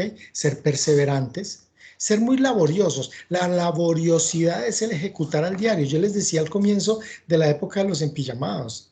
O sea, de laboriosidad no hay nada, porque estamos en un estado de adormecimiento y de, ay, no, qué pereza, pero es que el pelado tiene 14 años. O sea, está en su vitalidad. Podría levantarse 5:30 de la mañana y trotar y hacer ejercicio y organizar el cuarto y estar pilo estudiando, viendo la película. Es capaz de verla, de sacar el resumen, de alimentarse, o sea, pero no, estamos en un anquilosamiento. Lo máximo que hacemos es sacar el perro. Y ustedes lo saben que es así. Luego sigue la paciencia. Hay que desarrollar la paciencia entre los 8 y los 12 años para lograr los objetivos propuestos. De lo contrario es muy difícil. Si la paciencia, la perseverancia y la fortaleza se empiezan a desarrollar, que tienen que desarrollar a los papás, obviamente. Todo esto es un proceso de aprendizaje pedagógico que los papás hacen en sus hijos. ¿Ok? Porque estamos hablando del proceso pedagógico, pero también de virtudes. Si escuchamos nuevamente a la niña que no fue a la escuela, sino que trabajó en casa, sus papás tuvieron que tener una claridad en el proceso formativo de las virtudes de los hijos, para que ellos puedan desarrollarse y crecer. Entonces, si yo logro la fortaleza, la paciencia, la perseverancia, pues obviamente seré responsable. La responsabilidad será una base fundamental que me generará la justicia, porque la justicia como virtud en una persona entre los 8 y los 12 años, más o menos, porque esa es la edad determinada en el proceso formativo y en lo que estudiamos en la antropología humana, pues bien, nos permitirá que se establezcan los juicios justos para poder tomar las determinaciones en la vida, y entonces aparecerá la generosidad. Pero cuando yo soy injusto, no soy generoso. ¿Ok? De los 8 a los 12 años. Luego viene otra etapa que es de los 13 a los 15 años. Aquí vienen unos temas que también se vienen desarrollando y que se pueden hacer en casa y que tienen que ver con el pudor. Y el pudor sería para hacer otro tema, porque es todo el tema biológico de las pasiones y el sexo, ¿ok? En cuanto a lo que vale mi cuerpo y cómo lo califico, cómo lo guardo y cómo lo cuido. Bien, también la sobriedad, que muchos hablan de la ebriedad y la sobriedad, pero es la calma y la tranquilidad, estar en los 5 sentidos para hacer las cosas. Obviamente nace la sociabilidad, estamos en una etapa que por eso el pudor es muy importante, porque estamos en la etapa social más grande donde tenemos que aprender la amistad, pero por supuesto porque tenemos que aprender el respeto, porque la amistad es la base, tal vez es una de las virtudes más importantes de la persona humana, la amistad, la conservación de la amistad, del respeto mismo a la persona. Ya hablamos que es el respeto, y el respeto es a la persona, no lo que la persona hace. Obviamente se desarrollará la sencillez y el patriotismo. Cuando hablamos de patriotismo es el cumplir con la norma establecida para la convivencia sana. Es decir, no pasarme el semáforo en rojo. Eso va en contra de la cultura ciudadana. Eso va en contra de lo que yo considero en mi país, de lo que yo amo en mi país. Cuando yo cuido la naturaleza, cuando cuido el medio ambiente, cuando no maltrato al animal, cuando cumplo la norma, cuando pago el impuesto, cuando no me paso el semáforo en rojo, es patriotismo. Y luego viene el último, que es de 16 a 18 años. Y entonces aquí vamos a trabajar ya unos temas un poquito más complejos, porque todo es una cadena, si te das cuenta, donde viene la prudencia. ¿Cómo tenemos que aprender a ser prudentes? Y el muchacho a los 18 años tiene que ser prudente. Quisiera decirle muchas cosas al amigo, a la amiga, a la novia, a la mamá, a lo que sea, pero es la prudencia, encontrar el momento. Ya hemos sido muy sobrios muy respetuosos, y hemos encontrado y desarrollado muchas otras virtudes que nos permitirán la flexibilidad, ¿cierto? Que es como la tolerancia, es la flexibilidad que me lleva a la comprensión. Acuérdense que solo se perdona si se comprende, pero yo tengo que irla desarrollando. Eso no es porque sí, la persona no puede comprender así porque sí, no, y obviamente se desarrolla el estado de lealtad. El estado de lealtad y la audacia. Las personas tenemos que ser audaces, ¿ok? Humildes y optimistas. Es tal vez la forma clara en la que nosotros podemos ir formando a nuestros hijos en la estructura personal y pedagógica que tenemos que realizar para poder entender qué significa la educación en casa. Ok, terminamos. Muchas gracias. Nos fuimos 5 minutos más, pero es que empezamos tarde. Empezamos a las 1:15, por eso nos corrimos un poquito más. Gracias a quienes se quedaron. La educación en casa es positiva, definitivamente es positiva, por 3 razones. Porque nos permite aprender un quehacer. Sí, podemos aprender un quehacer y lo vimos en el testimonio de esta niña. Porque también nos ayuda a ser libres, a no contaminarnos con tanta estructura de pensamiento y con tanta ideología. Y tercero, porque de paso nos ayuda a la formación en virtudes, que es lo que me hace a mí mejor persona. Espero que les haya quedado muy claro, que, bueno, las inquietudes que tengan ustedes saben que me pueden escribir y estaremos aquí listos y prestos a desarrollarles lo que tengamos que desarrollar. Próximo tema, jueves 15 de octubre, 5 de la tarde, terminaremos el ciclo de papás e hijos y es las pausas activas. ¿Qué tenemos que hacer en cuanto a actividades para disminuir las adicciones? ¡Wow!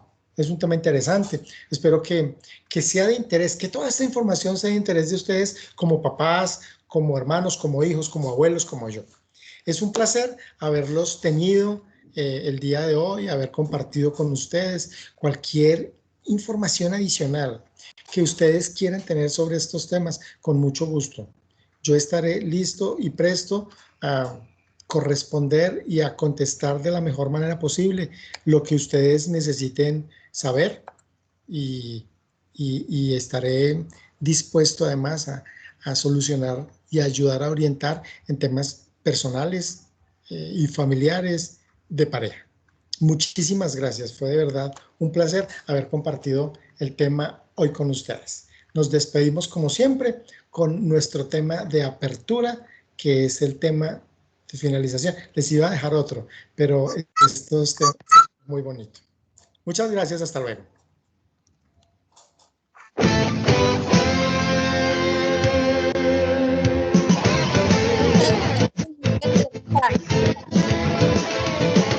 En medio de la paz de la mañana llegarán algunas caras largas, otras de conformidad. Algunas prestan atención, otras piden explicación, otras viven tomando el pelo y solo esperan la hora de salida. Amigos en los buenos y en los malos días, para el fútbol, las clases y la algarabía. No existe un combo más tenaz en esta vida.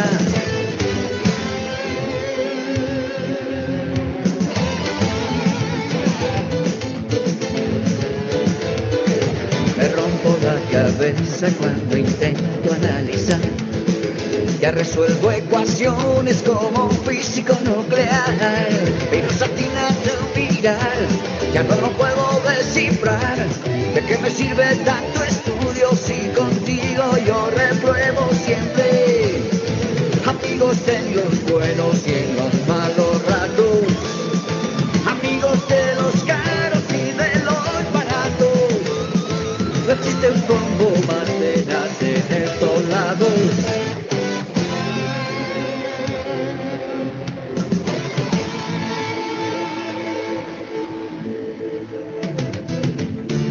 No siempre todo va bien, problemas no faltan, pero donde hay amistad, nace la esperanza. En medio del bullicio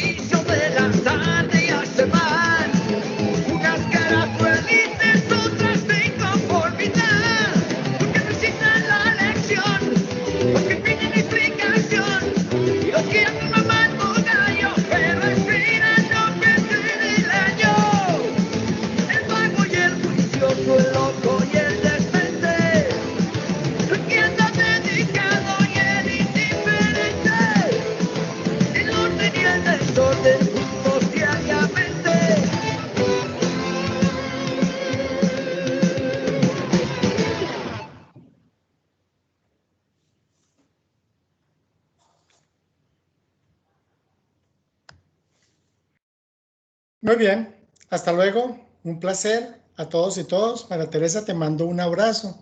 Sé los esfuerzos que tú haces por ser